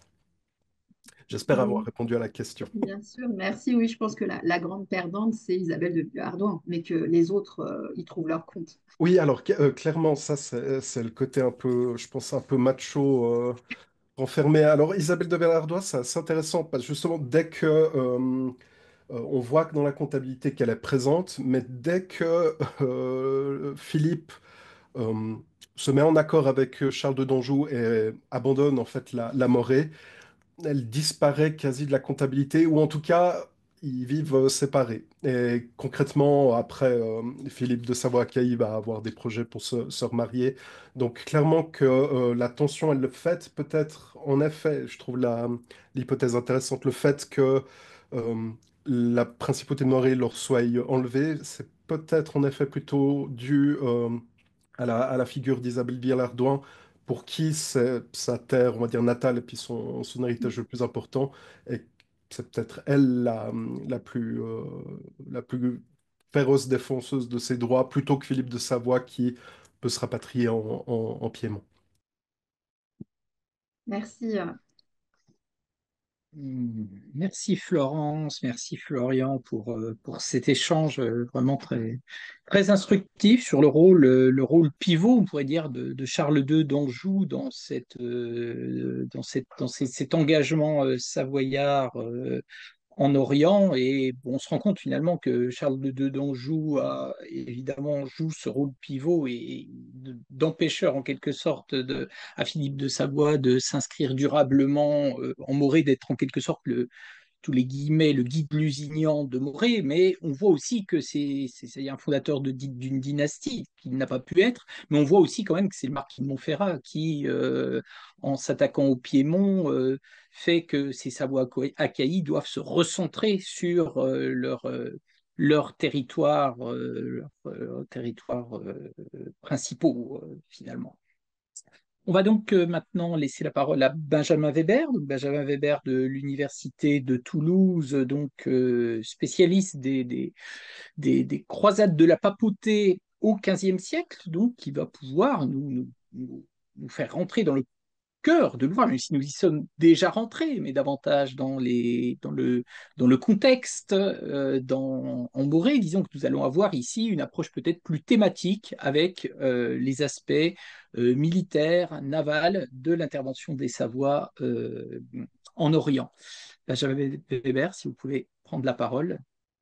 Oui, tout à fait. Merci. Merci d'abord d'avoir organisé ce webinaire et de m'y avoir invité. Et puis une fois de plus, félicitations à Florian pour ce beau travail et ce bel ouvrage qui en est issu. Alors je vais pas revenir un petit peu quand même, mais donc c'est louer les mérites de ce travail qui en effet est très complet, qui vient indéniablement combler un manque. Un manque à la fois parce qu'en effet, c'était la question orientale, mais en Savoie était un peu passée sous silence. Alors voilà, on y faisait allusion par-ci par-là, tout le monde savait que ça existait, mais personne s'était vraiment penché dessus. Et c'est bien qu'on ait enfin une synthèse sur ce sujet. Mais je pense que, enfin moi en tout cas, ce qui m'a, voilà, ça m'a beaucoup intéressé en tant que lecteur de découvrir plein de choses, notamment dans cette première partie où beaucoup de choses que j'ignorais puisque c'est pas du tout mon domaine. Je pense que plutôt en tant que chercheur, ce qui m'a intéressé, ce qui fait aussi une des grandes richesses de l'ouvrage de Florian, c'est que son travail sur la maison de Savoie permet de faire un parallèle, permet de compléter avec le cas de la Savoie tout un tas d'éléments de réflexion et de compréhension qui se mènent sur ces croisades qu'on a pris l'habitude maintenant d'appeler tardives, donc du 14e, 15e siècle, et de voir justement non plus la Savoie en tant qu'elle-même, mais en tant qu'une de ces puissances de cette période, et de comprendre leurs modalités d'intervention en Orient, et en les comparant avec les autres grands acteurs de ces croisades à cette époque, de mieux saisir peut-être les spécificités, les particularités de chaque acteur, et au-delà, bien sûr, les choses qui sont des problèmes plus généraux, qui relèvent des grandes questions que pose la politique orientale et la croisade en particulier à cette période. Donc moi, évidemment, comme je l'ai dit, en tant que lecteur, j'ai beaucoup apprécié la première partie, et puis ensuite, en tant que chercheur, c'est cette deuxième et troisième partie qui m'ont plus stimulé à me poser des questions de comparaison avec la papauté, bien sûr, que je connais le mieux, mais aussi avec la Bourgogne, qu'on connaît très bien depuis les travaux de Jacques Paviot, puisque c'est un peu lui le premier qui a lancé l'intérêt vers étudier ces acteurs, un peu ces acteurs nouveaux quand même, qui débarquent sur la scène de la croisade à partir du XIVe siècle, et qui me semble ont comme particularité, au moins la Bourgogne, la papauté, et donc la Savoie maintenant, il y en a peut-être d'autres, il faudrait réfléchir, ont tous les trois la particularité de s'intéresser, de se lancer dans une politique orientale, alors très différente dans ses formes, il faudra en reparler, mais on l'a déjà un peu évoqué, Au-delà des formes, la particularité de ces trois États, c'est qu'ils se lancent dans une politique orientale sans en avoir jamais eu ou presque. Alors bien sûr, la papauté a eu une politique orientale, mais pas de manière aussi concrète, pas de manière aussi directe, pas de manière aussi... C'était resté quand même de l'organisation depuis l'Occident jusqu'au XIVe siècle, et au XIVe siècle, la papauté se lance à s'occuper directement, à la fois, enfin pour plein de raisons, à la fois parce que les autres le font plus, il faut bien qu'ils s'y collent, et puis à la fois parce que ça correspond bien sûr aux évolutions globales du pouvoir pontifical qui devient de plus en plus aussi un pouvoir princier en Italie au XIVe et surtout au XVe siècle. Et ce qui est donc intéressant, c'est qu'on a là trois puissances qui n'ont que très peu d'expérience orientale, que très peu d'expérience d'opérations maritimes militaires en Méditerranée, et qui vont toutes les trois s'y mettre plutôt voilà, contrainte et forcée, et que ça va permettre. Moi, ce qui m'a fasciné, c'est qu'on voit que se posent pour ces trois puissances des questions assez similaires, que les réponses vont être différentes, différenciées en fonction des situations. Et donc, c'est sur ça que j'aimerais un peu insister, et c'est sur ça que j'aimerais questionner Florian aujourd'hui, de comprendre un peu comment on peut faire ce parallèle entre ces trois puissances. Donc on est bien d'accord que ça les distingue clairement des autres acteurs de ces croisades tardives, Gênes et Venise évidemment, hein, au premier plan, qui eux, depuis très longtemps, ont une activité directe militaire en Orient et qui en plus ont une habitude de la navigation en Méditerranée et de la guerre en Méditerranée, que ce soit dans le cas de la croisade ou pas, qui les met à part. C'est aussi le cas de l'hôpital, hein, de l'ordre de l'hôpital, qui de toute façon a aussi cette connaissance directe. Mais c'est aussi le cas d'autres acteurs du 14e, 15e qu'on a moins souvent en tête, que sont l'Aragon, que sont les Angevins, que Florence connaît mieux que moi, mais qui, alors les Angevins c'est encore un peu particulier, mais enfin quand même ils ont Marseille et puis ils ont la Sicile, donc ils acquièrent, en tout cas ils récupèrent hein, cette tradition de croisade et d'activité méditerranéenne, on va dire ça au sens très large, que les autres n'ont pas. Et donc que les autres vont acquérir avec des questions qui vont se poser à eux et auxquelles ils vont répondre de manière différenciée en fonction des situations. Alors j'ai essayé de faire un peu un point un peu des grandes questions que Florian résume très très bien, et non seulement Florian les résume très bien dans son ouvrage, mais il montre aussi très bien comment les réponses, enfin, à quoi sont liées les réponses qui sont apportées par la Savoie. Donc, je vais me contenter de reprendre ce que Florian dit très bien ici, en faisant justement le parallèle à chaque fois, autant que je peux, avec la situation pontificale, un peu avec la situation de la Bourgogne, pour voir comment les réponses à ces questions diffèrent.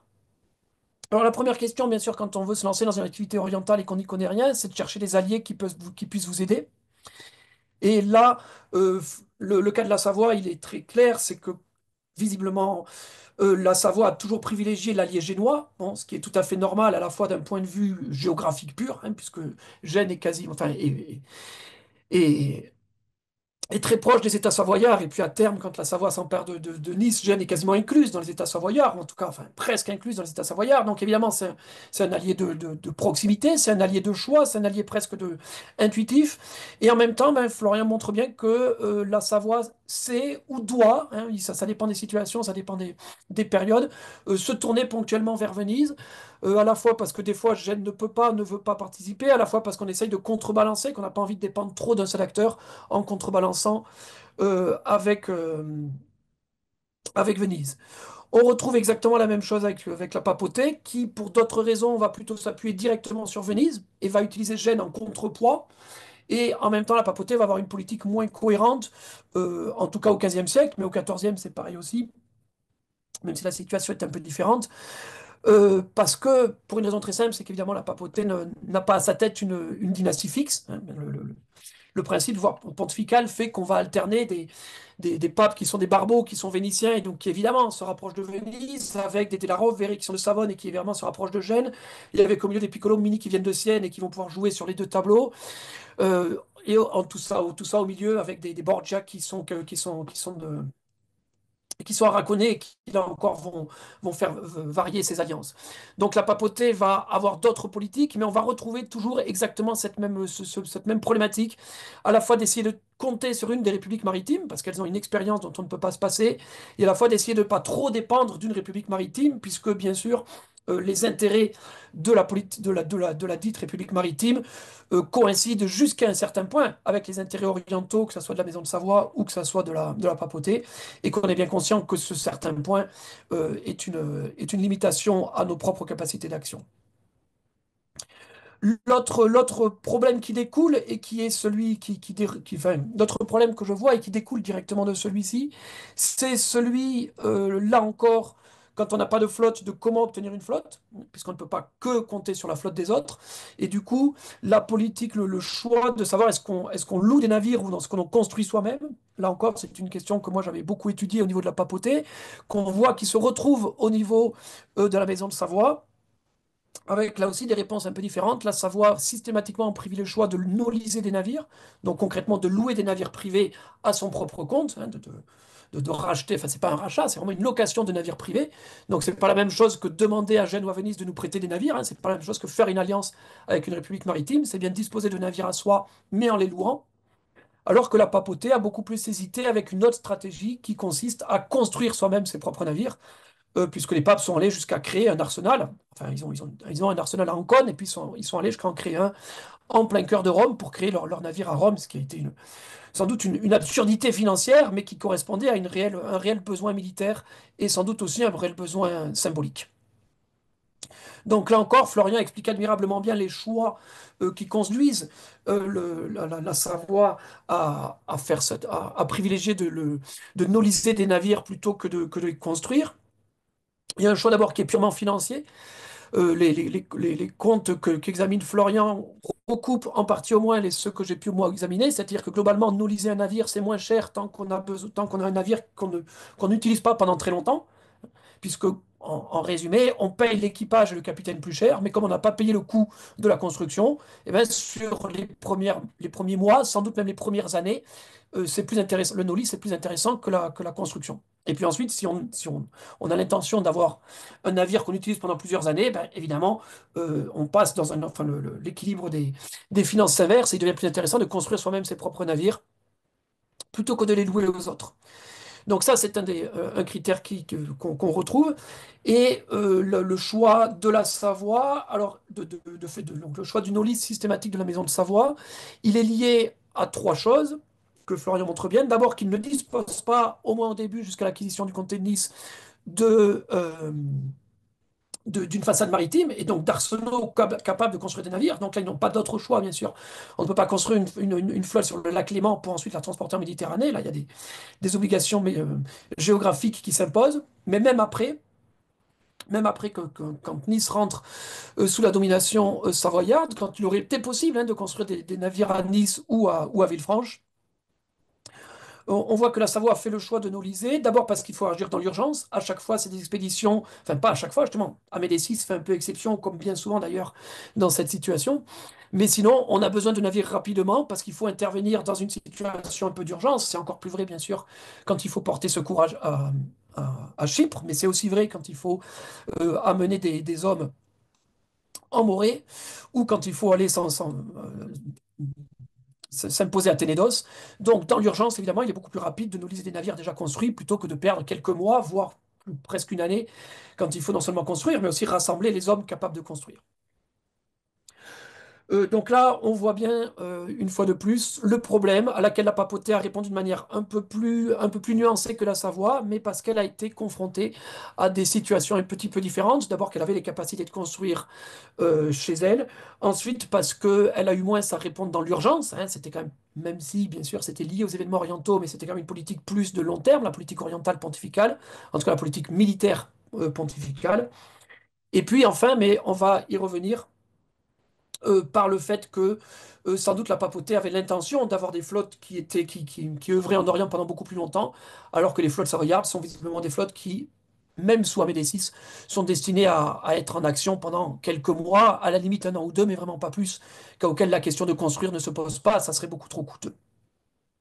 L'autre question qui m'a intéressé, et Philippe Trella y a déjà fait allusion, c'est le choix d'envoyer des mercenaires, et d'envoyer des mercenaires fantassins en Orient.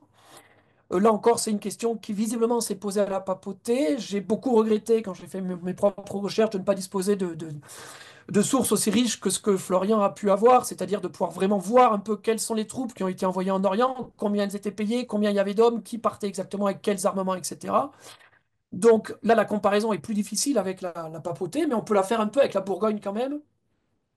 Et on s'aperçoit qu'en effet, le choix d'envoyer d'abord des mercenaires plutôt que ses propres troupes féodales s'impose. Là encore, pour des raisons sans doute tout à fait enfin, compréhensibles, c'est que les troupes féodales sont peu disposées à partir en Orient, et quand même elles sont tenues par un serment féodal. On sait très bien que le combat en Orient est souvent récusé. D'autre part, qu'elles ne sont pas forcément efficaces, hein, elles n'ont pas l'habitude de combattre sur ces terrains d'opération. Et puis, quand il va falloir les faire combattre pour des durées relativement longues, sont destinées à rester en Orient, même si c'est pas très long, c'est quand même plus de 6 mois, des fois plus d'une année, les mercenaires sont plus pratiques. Euh, on a la question que Florian a bien souligné, la question des fantassins. En effet, on envoie en Orient beaucoup plus de fantassins que de cavaliers. J'ai retrouvé ça aussi au niveau de la papauté. Florian explique ça très bien à cause du type de guerre qu'il faut mener en Orient. Il va falloir conquérir des forteresses, excusez-moi, des places fortes et les tenir, ce qui se fait beaucoup plus avec des fantassins qu'avec des cavaliers. Il va falloir éventuellement combattre contre l'armée ottomane que l'on sait, là aussi, utiliser beaucoup plus massivement des fantassins que des cavaliers. Et donc on a peut-être une réflexion de ce niveau-là, même si ce n'est pas des réflexions dont j'ai trouvé la trace. Et puis, il y a la question du transport, c'est des troupes qu'il va falloir transporter par navire. Alors, bien sûr, on sait très très bien, depuis le XIIIe siècle, transporter des navires par bateau, c'est pas quelque chose qui semble poser de difficultés logistiques. Il n'empêche que c'est plus cher, tout bêtement parce que les chevaux prennent de la place dans les navires, et que donc, à quantité égale, sur une même coque, on peut mettre beaucoup plus de soldats si on ne prend pas de bateau si on prend pas de chevaux que si on prend des chevaux. Donc, il y a tout un tas de faisceaux qui amènent à privilégier les fantassins sur les cavaliers. Donc, je dis, a priori, on retrouve pour la papauté, même si je manque de sources, qu'a priori, on retrouve aussi dans le cas de la Bourgogne, et qui permettrait peut-être de repenser globalement, je pense que au-delà de ces questions de choix logistique, est-ce qu'il ne faut pas repenser la question de la guerre en Orient, la façon de faire la guerre en Orient, euh, qui serait donc une guerre, en fin de compte, assez différente de celle qu'on mène en Occident, une forme de combat assez différente de ce qu'on mène en Occident. Euh, Là, je pense qu'il y a le travail de Florian ouvre des pistes qu'il faudrait prolonger, qui, à ma connaissance, n'ont pas été tellement prolongées. On a tendance à penser que la guerre en Orient se fait de la même façon qu'en Occident. C'est vrai jusqu'à un certain point, bien évidemment. On voit la généralisation des armes à feu, on voit la génération des compagnies de mercenaires, comme on la trouve en Italie. C'est peut-être pas si vrai non plus. Et il y aurait peut-être des nuances qu'il faudrait examiner, que Florian examine et qu'il faudrait généraliser au-delà du cas de la Savoie, à mon avis. Dernier point, là aussi de réflexion que l'on voit, que l'on voit la maison de Savoie mener et que d'autres ont mené avant elle ou après elle ou en même temps qu'elle, en parallèle, c'est celle de que faire des conquêtes une fois qu'on les a obtenues. Donc, concrètement, comment tenir la Morée lorsqu'on s'y installe, bon, sous le jeu d'une alliance matrimoniale, c'est pas une conquête, mais enfin, on voit bien que ce n'est pas non plus de tout repos. Que faire de Ténédos quand on la récupère à la suite d'un traité qui est un petit peu particulier là aussi, d'autant plus qu'on ne la récupère pas sur des ennemis de la foi, mais sur des Vénitiens, un capitaine vénitien qui ne veut pas la lâcher. Enfin bon, c'est toute une affaire complexe, mais il y a une vraie réflexion sur est-ce qu'on l'utilise juste pour éviter une guerre entre Gênes et Venise ou est-ce qu'on l'utilise comme base pour une future offensive. Je fais un aller-retour dans le temps. Que faire de ces positions tenues, conquises dans le littoral bulgare, qui sont bien évidemment des possessions théoriquement byzantines, puisqu'elles ont été prises aux Byzantins, qui en plus ont été prises à quelqu'un qui est de la membre, même un peu éloigné de la famille de Savoie. Donc la logique voudrait de la restituer aux Byzantins. Et en même temps, on sait bien que les Byzantins ne sont qu'à moitié en capacité de les tenir. La preuve, c'est qu'ils se les sont fait voler par les Turcs ou par les Bulgares. Et qu'on sait aussi que les tenir pourrait être éventuellement un premier pas vers une offensive, ou soit un premier pas, soit un arrière, soit une base arrière pour une offensive de plus grande ampleur contre les Turcs. Et là, il y a des discussions visiblement qui sont menées sur que faire de ces places. Est-ce qu'il faut aussi comment les gouverner? Est-ce qu'on les garde ou pas déjà? Et puis ensuite, si on décide de les garder, comment on les maintient militairement? Avec quelles troupes? Avec quelle quantité de troupes? Quel type de soldats? Se pose bien sûr la question de la fidélité des soldats qu'on met là, puisqu'elle est bien sûr cruciale comme partout, mais beaucoup plus en ces territoires étrangers qu'en des territoires italiens, où la fidélité quand même se pose forcément un peu moins. Et puis se pose aussi la question de de la façon de les gérer, hein. Comment gérer ces domaines si on veut les garder de manière plus ou moins définitive, en tout cas sur le long terme. Est-ce qu'on va les gérer exactement comme on gère nos domaines italiens, c'est-à-dire que est-ce que ça va être une extension orientale des domaines italiens, ou est-ce qu'on va les gérer de manière plus coloniale, de manière un petit peu différente, juste pour en tirer les ressources, mais c'est pas l'objectif, ou juste comme base militaire, mais ça nécessite évidemment que le domaine soit bien tenu et donc bien administré. Donc là, c'est des questions que moi j'avais un peu étudiées au niveau de la papauté, que l'on revoit un petit peu, mais à ma connaissance moins quand même pour la Bourgogne, pour qui la question s'est moins posée, à laquelle Florian consacre des très belles pages. Et il arrive, malheureusement, si je peux dire, un peu à la même conclusion que j'étais arrivé pour la papauté, c'est que de toute façon la question s'est posée, mais elle s'est posée théoriquement, puisqu'en pratique, ces domaines orientaux ne sont jamais restés bien longtemps aux mains des puissances occidentales, et donc assez vite la question ne s'est pas posée. Cela dit, voilà, ça s'est quand même plus posé dans le cas oriental que pour le cas de la papauté. La papauté n'a tenu que 2 ou 3 îles ou micro-villes pendant quelques mois, pas plus, alors que la question a été plus longue dans le cas savoyard. Et je pense que les bases de réflexion que mène Florian sur la Savoie peuvent là aussi peuvent servir de base pour une réflexion plus large. Hein. Il faudrait reprendre le dossier pontifical. Je pourrais, si j'ai le temps un jour, reprendre le dossier pontifical aux lumières de ce que propose Florian. Et on pourrait reprendre également peut-être le dossier de la colonisation vénitienne, notamment à ces lumières aussi. On a peut-être été un peu rapide à penser que Venise ne voulait qu'un empire colonial. Il y a aussi cette question quand même de point d'appui militaire, de gestion d'une d'un domaine oriental à la même façon qu'on gère la terra firma, puisqu'au XVe siècle, Venise s'étend sur la terre ferme. C'est peut-être une question à repenser. Et je pense que le livre de Florian est une bonne base pour commencer à réfléchir à ça. D'une manière générale, donc, et j'arrive enfin à ma vraie question, même si j'ai déjà glissé des questions auxquelles je serais ravi que Florian réponde maintenant ou plus tard lors d'un autre entretien. La vraie question que je vois, c'est donc qu'on a des questions similaires qui se posent, des réponses qui sont certes diverses, mais enfin, on voit bien qu'on a joué, que ce soit avec la papauté, avec la Bourgogne ou avec la Savoie, avec le même panel de réponses, même si on n'a pas forcément choisi toujours exactement la même réponse définitive, ou en tout cas pas toujours la même au même moment. Ce qui m'a beaucoup surpris par contre, c'est qu'on a à Rome comme en Bourgogne des traces beaucoup plus directes de ces réflexions qui sont menées, et notamment des traces des think tanks, comme on dirait aujourd'hui, qu'on a réunis pour poser ces questions et pour répondre. Donc ces comités d'experts qu'on rassemble autour de soi, qu'on paye, hein, on fait venir des gens, soit des orientaux, soit des gens qu'on a décrétés pour une raison ou pour une autre qui étaient des experts orientaux, des gens qui s'auto-proclament des fois experts en affaires orientales et qui sont du coup financés par la papauté ou par les comtes de Bourgogne pour être dans leur entourage. On voit cette volonté de créer un collège d'experts justement pour se poser ces questions et pour trouver des réponses à ces questions. Je n'ai pas l'impression, je n'ai pas trouvé dans le livre de Florian en tout cas, de traces voilà, de cette volonté d'avoir des experts orientaux à la cour pour justement avancer sur le long terme. De même, je n'ai pas du tout trouvé trace dans le livre de Florian de mention d'espions orientaux. Alors évidemment, on sait bien que les espions, c'est pas ce qui laisse le plus de traces dans les sources, par définition, mais enfin, on a quand même des espions orientaux tout à fait bien connus pour la Bourgogne, hein, puisqu'ils sont revenus avec des gros livres. Bon, on connaît bien sûr Gilbert Delannoy ou Bertrand de Broquière, mais c'est que 2 exemples parmi les nombreux espions. J'ai pu pointer dans les sources quand même pontificales des gens qui visiblement étaient envoyés par la papauté en Orient et on sent bien qu'ils sont là pour ramener des informations. Alors c'est des espions, c'est des diplomates, c'est un peu des deux, mais il y a cette volonté de récupérer de l'information qui permettent ensuite de lancer une politique orientale beaucoup plus fondée. En Savoie, soit ils sont pas dans les sources, soit ils n'ont pas existé, et c'est quand même une question qui m'intrigue, que j'aurais tendance à,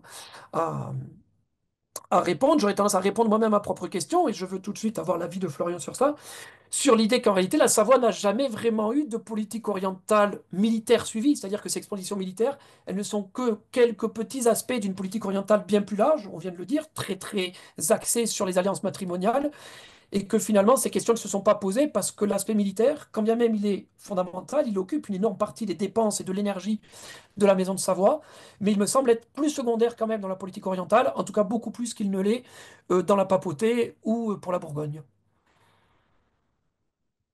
Merci beaucoup pour votre question et vos commentaires qui me touchent aussi beaucoup. Euh, alors, je ne sais pas si c'est réconfortant, mais moi, j'aurais bien voulu avoir des sources comme les vôtres sur votre étude sur la papauté pour compléter les choses que j'ai pas en Savoie. Donc, en effet, je suis tout à fait d'accord, notamment sur les formes, les manières, les formes de faire la guerre en Orient. Je trouve que ça vaudrait la peine de reprendre la chose de manière un peu plus globale et synthétique. Donc, en effet, en Savoie, on n'a pas de Gilbert de Lannoy ou Bertrand de la Brocquière.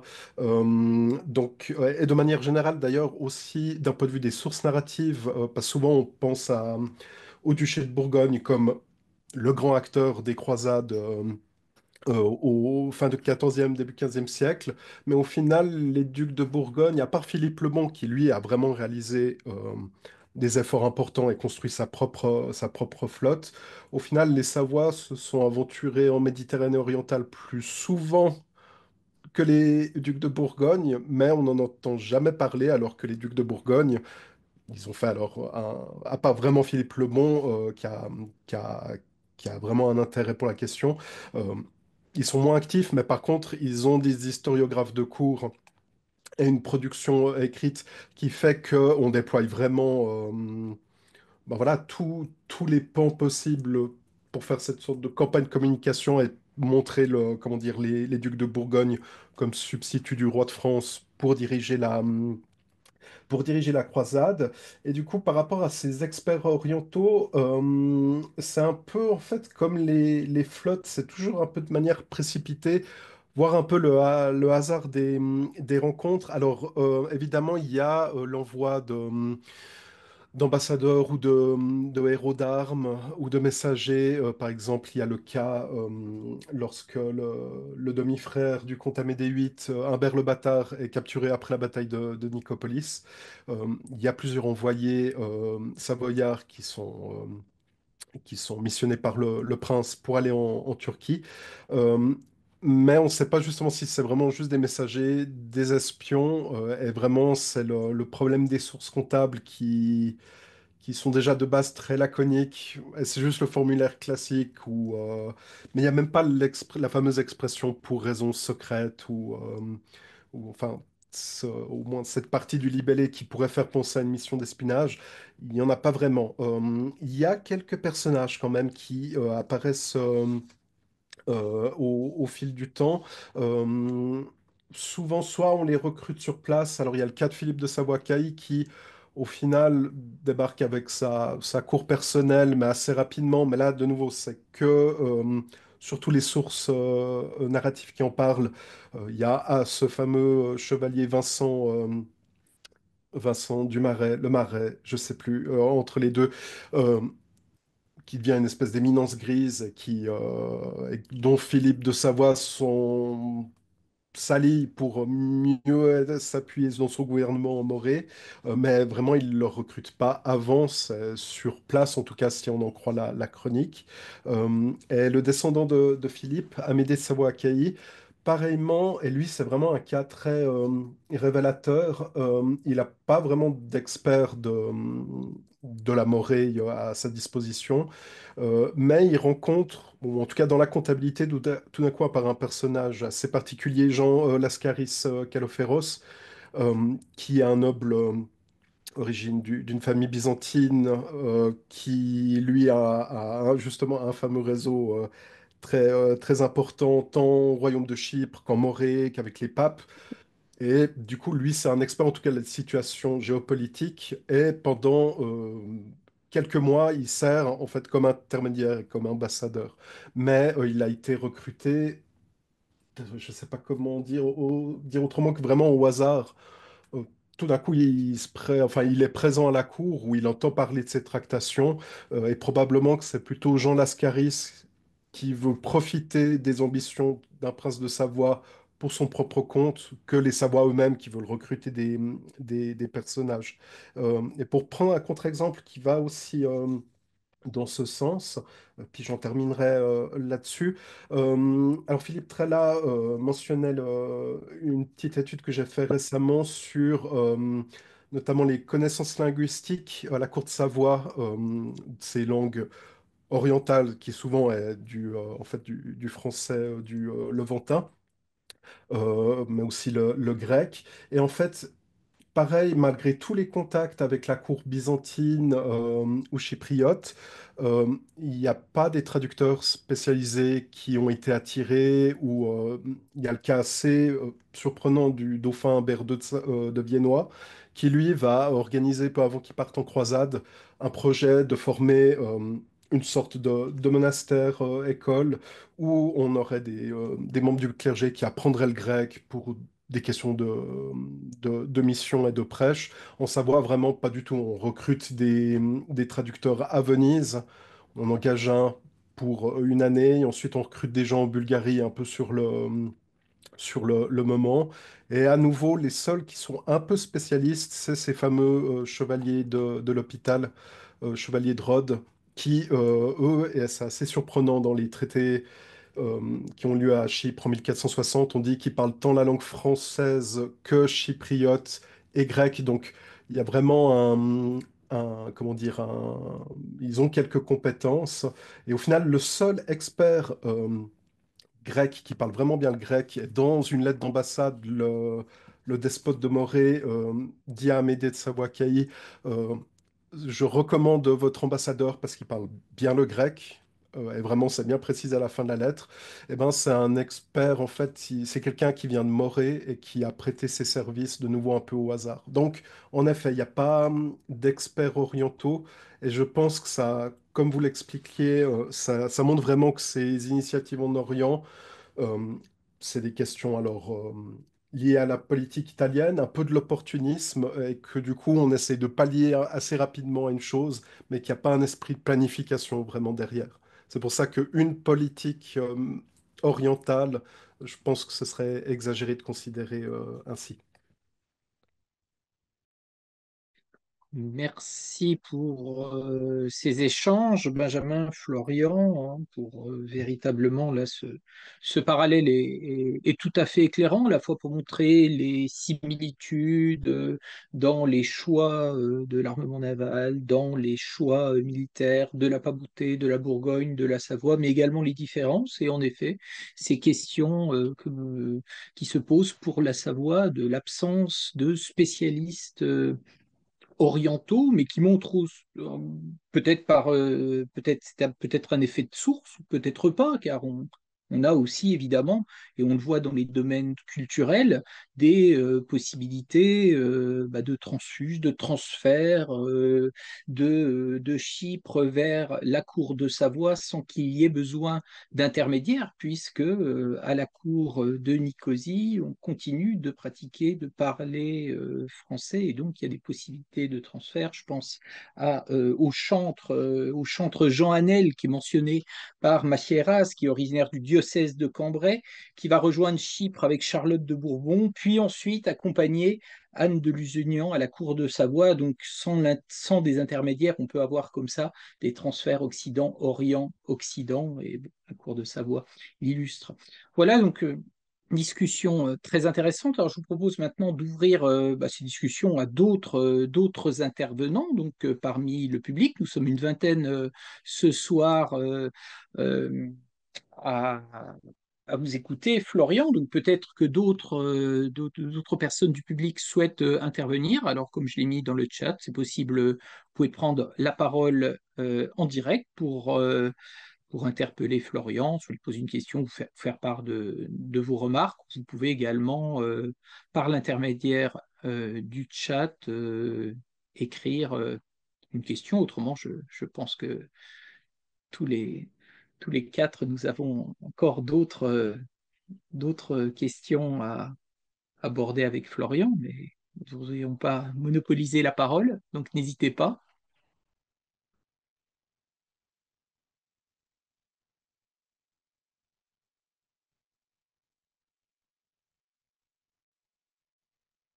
Alors, nous avons une question, je pense, enfin, tout le monde, donc ça doit être Ludivine, oui, bien sûr. Je la lis pour tous, donc merci à tous. J'étais très intéressé par Thomas de Sourds, dont a parlé Philippe. Qu'avez-vous découvert sur ces Chypriotes à la cour de Savoie à travers vos archives, leur statut, par exemple, si c'est le cas? la présence des Chypriotes à la cour de Savoie, peut-être périodisation et également des fonctions peut-être, s'interroge Ludivine. Alors, c'est un gros dossier, hein, la présence des Chypriotes en Savoie, qui est chargée notamment par des chroniques, alors pas princières, souvent d'opposants au contraire du pouvoir ducal, où il y a ce thème en fait que la princesse Anne de Lusignan sera arrivée en Savoie avec une forte suite de Chypriotes et qu'ils auraient bénéficié en fait des faveurs du couple ducal et particulièrement de la duchesse et qui auraient pris le contrôle de la principauté. Alors il y a quelques personnages en effet qui sont présents. Alors Thomas de Sours qui a cette carrière ecclésiastique en Savoie. Il y a d'autres lignages qui sont aussi présents et qui servent surtout comme écuyers comme chevalier au sein de la cour. Et en effet, il y a quand même un petit noyau de favoris qui, eux, vont obtenir des charges beaucoup plus importantes, comme lieutenant du duc pour la ville de Turin, ou comme lieutenant général du Piémont. Enfin, et vraiment, il y a quelques personnages, mais c'est vraiment au maximum trois ou quatre personnages qui ont des fonctions importantes, donc loin d'être une sorte de forte cabale ou une immigration intempestive, sans faire trop d'anachronisme avec certains politiciens actuellement. Euh, donc, a priori, c'est plutôt une exagération vraiment de deux ligues nobiliaires qui s'affrontent, deux clans entre la vieille noblesse, les membres, pardon, les vieilles familles de la haute noblesse de Savoie qui voient leur prestige empiété par des nouveaux lignages, à la fois chypriotes, mais aussi des Savoyards. D'ailleurs, les favoris les plus importants sont des Savoyards et non des Chypriotes. Et a priori, en tout cas dans les documents que j'ai consultés, il n'y a pas, ou en tout cas ça paraît pas clairement qu'il y a une sorte de prise de possession de la duchesse Anne. Toutefois, récemment, une docteure de l'Université de Milan, Chiara Barbero, a réalisé sa thèse sur Anne de Savoie. Justement, elle l'a soutenue très récemment. Et il y a quand même plusieurs éléments qui pointent l'importance ou l'impact de la duchesse, notamment une chose dans ma thèse pour tout ce qui concerne les secours militaires à Chypre. Il y a à chaque fois un trésorier qui est mentionné comme, comme trésorier général ou trésorier en charge de cette campagne militaire. Et moi, je le voyais juste apparaître quelques mentions dans les documents et par après, en discutant justement avec Chiara Barbero, elle m'expliquait qu'en fait, ce trésorier, c'est le trésorier personnel de la duchesse. Et donc, il y aurait quand même un signe que la duchesse a déjà un certain pouvoir aussi financier. A priori, elle avance beaucoup d'argent au duc. Et au final, ces différents personnages qui gravitent autour de la duchesse et du duc, il y en a quelques-uns qui ont vraiment du pouvoir et les autres sont quand même favorisés. On leur offre des châtellenies, souvent au détriment de rivaux ou de nobles qui sont révoltés, mais il n'y a pas véritablement une prise de pouvoir on va dire, des Chypriotes en Savoie. J'espère avoir répondu à votre question, Ludivine. Merci Florian pour cette réponse. J'ai mis dans le chat le lien vers la thèse de Chiara Barbero pour ceux qui veulent consulter le résumé. On espère en effet qu'elle fera l'objet d'une publication et on ne manquera pas sur Franquica, si c'est le cas évidemment, de vous le signaler. Nous avons abordé les questions diplomatiques, matrimoniales et terminé par les questions militaires.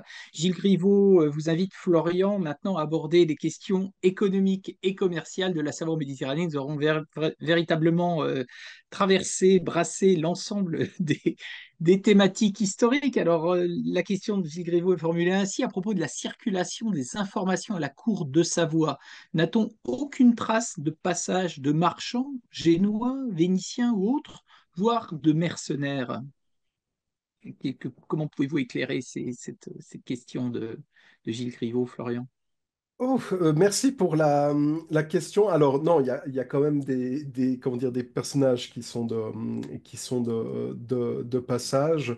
Les Génois, en fait, en Savoie, sont quand même bien connus et dès la fin du XIIIe siècle, parce qu'alors, en effet, on ne peut pas envoyer une flotte depuis le lac Léman, mais il y a quand même des galères de guerre sur le lac Léman. Alors oui, ça fait sourire, mais en même temps, sur le lac Léman, pour contrôler le lac et montrer surtout la présence du pouvoir comtal sur le lac Léman, il dispose de 3 à 4 galères, tandis qu'à Nice, il n'y en a que 2. Donc ça montre quand même, enfin, au niveau de la représentation du pouvoir, euh, ça, c'est quand même un signe. Mais en fait, tous ces navires qui sont construits sur le Léman sont construits par des ingénieurs génois, des spécialistes qui s'installent en Savoie, qui apprennent, deviennent capitaines de ces galères. Alors ça, on ne devient pas des spécialistes de questions navales, il y a quand même un fort espace dans le temps. Mais sinon, à nouveau, non, mais là, c'est à mon avis dire que c'est un effet de source, ce serait vraiment très hypocrite. C'est peut-être aussi parce que la masse d'informations comptables, il y a probablement un ou deux personnages qui ont dû me glisser sous, comment dire, sous le nez ou que j'ai pas fait attention dans la fatigue des lectures de numérisation en soirée, voilà, des doux souvenirs de thèse. Par contre, d'un point de vue mercenaire, alors il y a quand même des compagnies qui sont utilisées, notamment par Amédée VI. Aussi, le projet de base de la croisade d'Amédée VI, c'est d'utiliser les grandes compagnies qui ravagent l'Alsace, notamment celle d'Arnaud de Servolles, de les envoyer en Orient avec Amédée VI.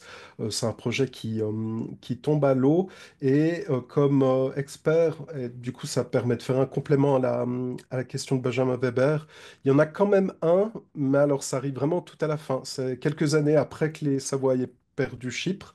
Il y a le comte de San Severino qui se présente à la cour, ou en tout cas rencontre le,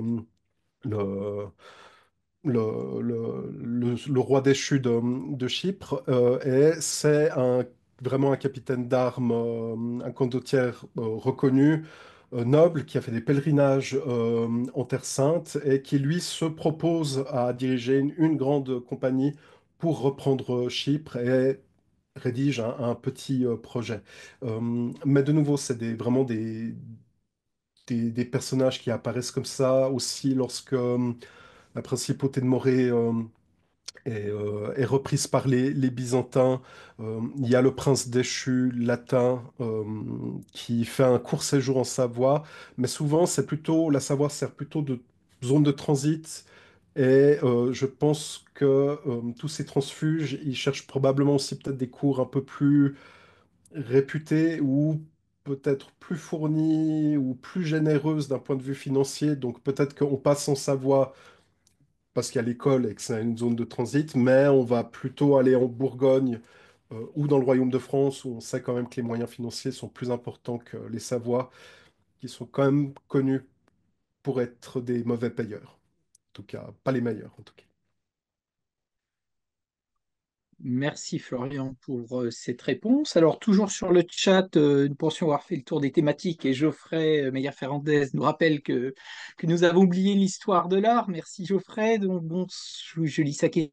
Bonsoir à toutes et tous. Toutes mes félicitations à Florian Chamorel pour son ouvrage. Geoffrey a une question concernant la culture matérielle. La Maison de Savoie a-t-elle laissé des vestiges archéologiques, par exemple leurs armoiries, dans leur territoire en Orient?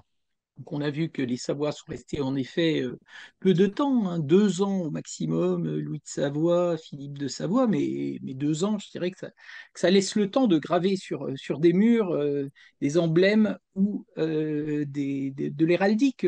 Quelle réponse pouvez-vous apporter à Geoffrey, Florian? Euh, alors, euh, il y a un exemple, mais qui est très pauvre, voire très minable. Le seul exemple vraiment qui me vient en tête, qui est plus ou moins confirmé, dans une église à Nessebar, donc Messambry dans les sources, euh, qui est donc sur la côte bulgare, sur la mer Noire. Il y avait, parce que je crois qu'il y a eu des travaux de rénovation et que ces graffitis ont disparu, il y avait quelques graffitis de bateaux médiévaux sur un des murs de l'église, et il y avait notamment un écu avec une croix gravée. Donc, a priori, une croix comment dire, donc qui serait le symbole des armoiries des Savoie, donc la croix blanche sur fond rouge. Mais c'est le seul cas comme ça qui me dit quelque chose. Après, je dois avouer que je suis pas du tout un spécialiste tant des affaires vraiment culturelles et surtout aussi des questions matérielles. C'est un point sur lequel je m'y connais plutôt vaguement. Donc, sur les territoires en Orient, très peu de cas, à part vraiment ce cas en Bulgarie. Et il y a je crois que Christiane Villain-Godessi avait publié dans un article une représentation de ces graffitis, mais c'est une photo en noir et blanc et une qualité, comment dire, euh, un peu préhistorique. Enfin, c'est pas très lisible, mais on devine gentiment les graffitis. Et même à l'inverse, en Savoie, l'utilisation des armoiries, on va dire, de Chypre, ou des rappels héraldiques, ça aussi plutôt fin du Moyen Âge, début de l'époque moderne, plutôt, a priori. Donc voilà, de maigres traces en Orient, mais leur présence est maigre aussi au final. Oui, on aura, pour prolonger votre réponse, on va peut-être trouver davantage de traces en effet des Lusignans, des armoiries Lusignans en Savoie, notamment dans la bibliothèque d'Amélie VIII, avec les armoiries d'Hugues et Lancelot de Lusignan, les Mhm. cardinaux chypriotes. Evelyne Chaise a publié un article à ce sujet sur les manuscrits laissés par ces deux cardinaux dans la bibliothèque d'Amélie VIII. Voilà. Qu'il y aurait d'autres questions de la part du public? Non, je ne crois pas.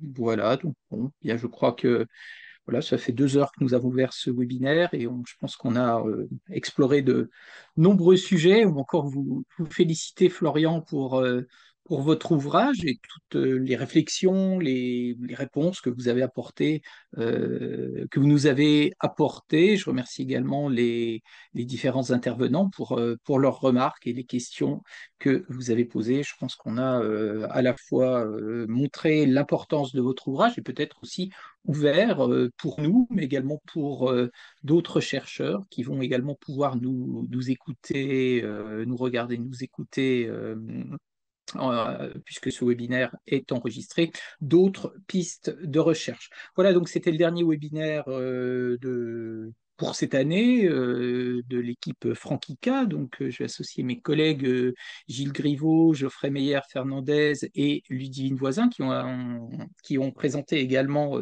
d'autres ouvrages cette année pour vous remercier, vous souhaiter de bonnes fêtes de fin d'année. Cela nous approchons. Et également, je ne vais pas vous annoncer un programme pour l'année prochaine, mais nous aurons également toute une série de webinaires sur des programmes de recherche plutôt l'année prochaine en cours, en lien avec nos thématiques de réflexion, c'est-à-dire les territoires grecs dominés par les Latins.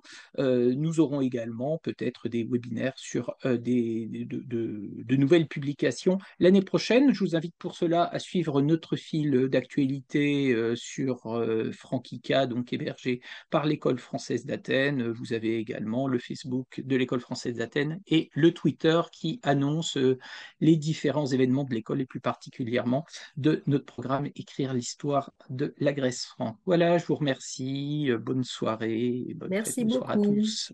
Merci beaucoup. Merci encore à Merci vous quatre. Florian, merci Merci Philippe. à Merci à vous, vous. Au Florian. revoir. Bonne Au fête revoir. à tous. Au Pareillement, revoir. c'était bien.